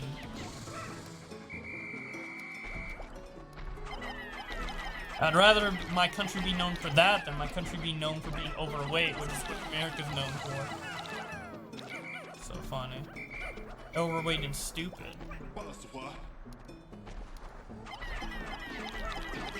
just gonna kill this. I assume the treasure's in there.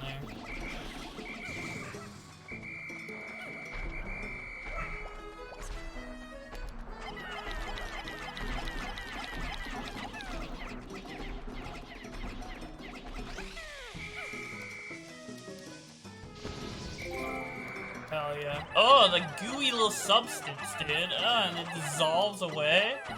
So gross. Whatever. We got kiwis out of it. Would you eat kiwis coming out of something like that, though?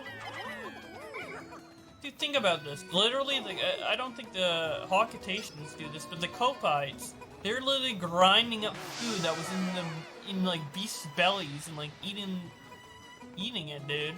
That's like taking, like, It's like taking an orange out of a garbage bin and like grinding it up into orange juice and drinking it and being like, mmm. What are these people like? Are they immune to bacteria? Do they just like not care? What's going on here? I think that's everything on this side of the map. Everything else should be in the water. Also, I should probably kill this guy because he is destroying me.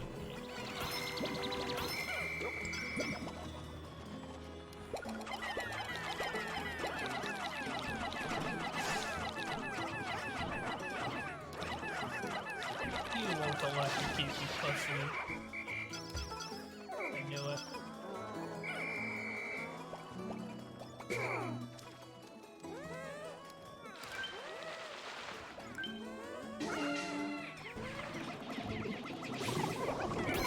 Oh, these enemies poison too.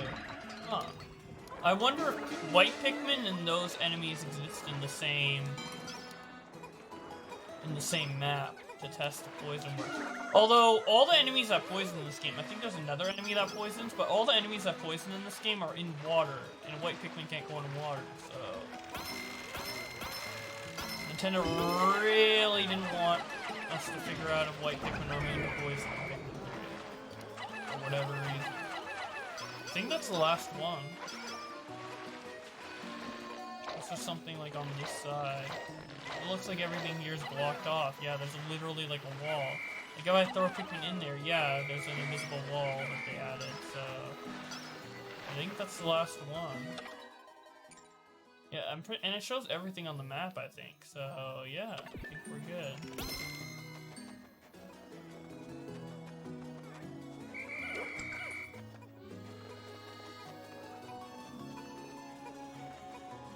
I'm ready for Christmas. I like free stuff, hell yeah. With Christmas, I always end up spending way more than I end up receiving. Because my family's kind of like poor, so... Or they're cheap, I don't know. Well, my family now is poor. I don't know if they were poor when I was growing up.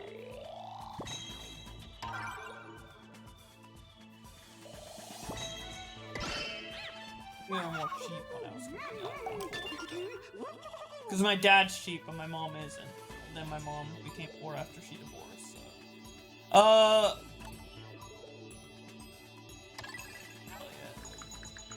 We've received enough shiny fruits and other treasures that we're ready to head back to Hockaday. There's one reading of a huge golden object that's too big to ignore, so I'll snap that up and then be on our way. Hold on, family, you'll be back before I know it. Oh, that golden object is going to delay you quite a bit, Olimar.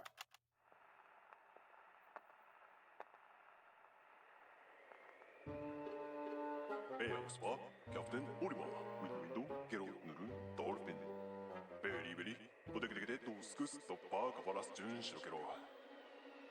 Kvapchi, Shagarahi, Benefum, Sasasun, Pospara, Coupe, Benefites, window, Skus, Liberim Pagara. Kavalas, Jun, Louie, Sasasun, Test, window, Ben, Copa. Hasoko, Benehasio, Geralt, Louie. Ooh, Louie knew better. You should have listened to him, man. Gotta get fucked. Cause that golden thing, that was the last anyone hold from Captain Olimar. Whatever became of Olimar and Louie, perhaps a crew of intrepid copites will find the answer during their adventure. Damn. I didn't know they were gonna put that in. Olimar's assignment. The end. Wow, a very dramatic ending. I didn't know they were gonna put the end to that. That's very, very cool.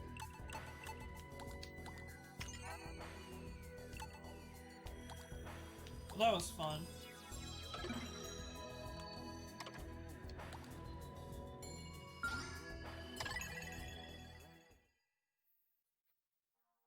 I don't even know how long that side story took. I think it was like half an hour or an hour. Wasn't that long. Captain.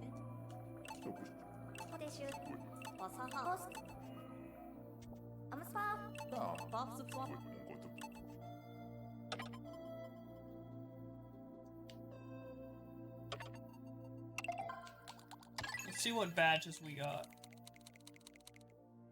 Locking in. Earning a bronze medal or better. Imagine getting a bronze medal in the side story. You'd have to suck real cock to get a bronze medal, or if you even fail. You've earned medals in each stage of Olimar's assignment. Nice. Do I get an achievement for getting platinum in all of them?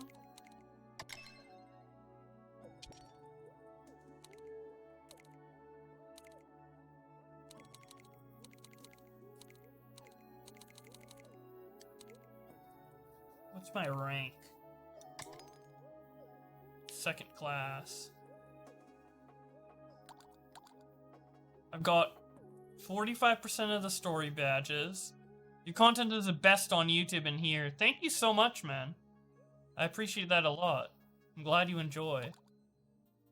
Side story, we got half of them done. Well, we did beat half the side stories, so. Mission badges, half. I barely even played mission mode. Bingo battle, obviously none. Dedicated badges. Nice. Alright. Well, the stream, what do you guys think we should do? Do you think we should play a bit more, or we should end it here? Because it is midnight my time. I've been streaming for almost 3 hours. I do need a pee. Okay, I'm gonna make a poll if we should continue or not, and then I'm gonna pee, and whatever the poll is when I come back, that's what we're gonna do. Because I'm down to keep playing.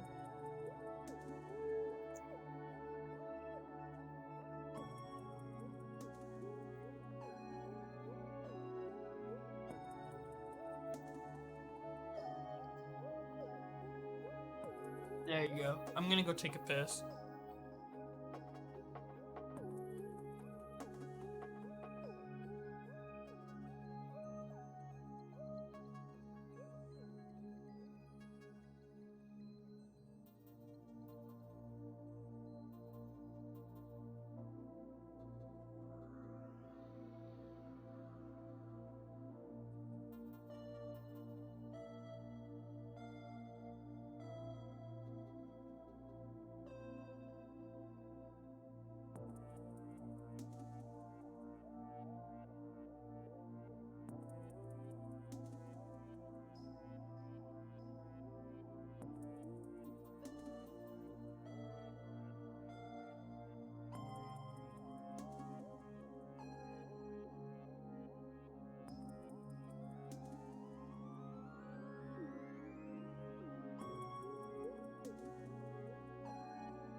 Alright.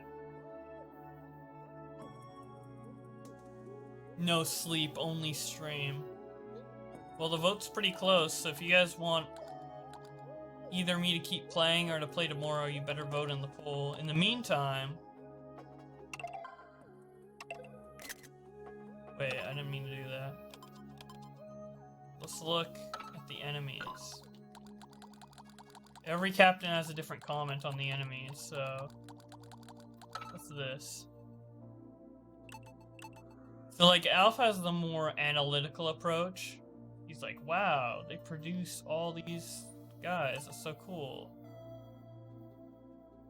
Brittany has more of the witty, like, everyman type comment, being like, they're ugly and mean and stuff like that. And what does Charlie have? The downside of these things is they never stop pumping out nasty critters, but the upside is that if you stand next to one long enough, you can get good combat training in. Is that what he's just gonna talk about? Like, combat and, like...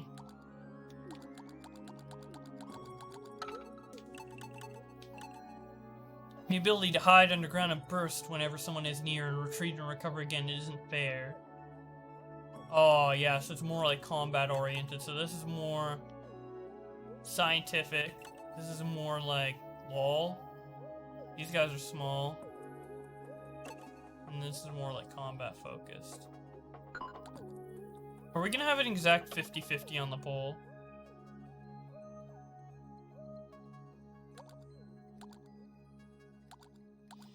You know what? I think this is a good point to end off on, because this is the exact point I was talking about, to where I usually stop playing Pikmin 3.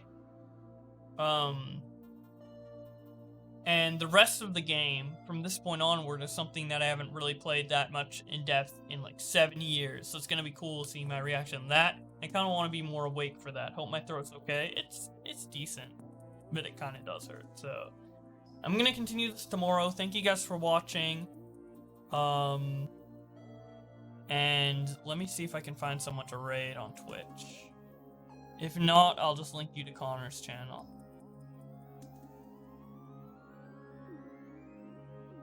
Oh, there's someone else playing Pikmin 3 that I have followed. There's 2 people playing Pikmin 3 that I have followed.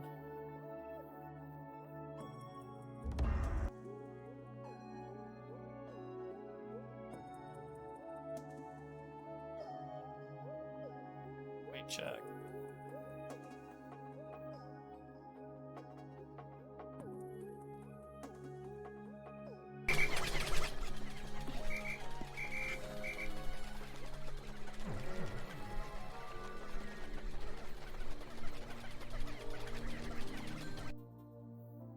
Oh, it seems like this person, one of them isn't talking, so I think I'm gonna raid the other one. But it's a little later in the game, so you guys might get spoiled. But either way, I'm gonna raid someone who only has 5 viewers. Give him some love. He's on that Twitch grind. And I'll see you guys tomorrow.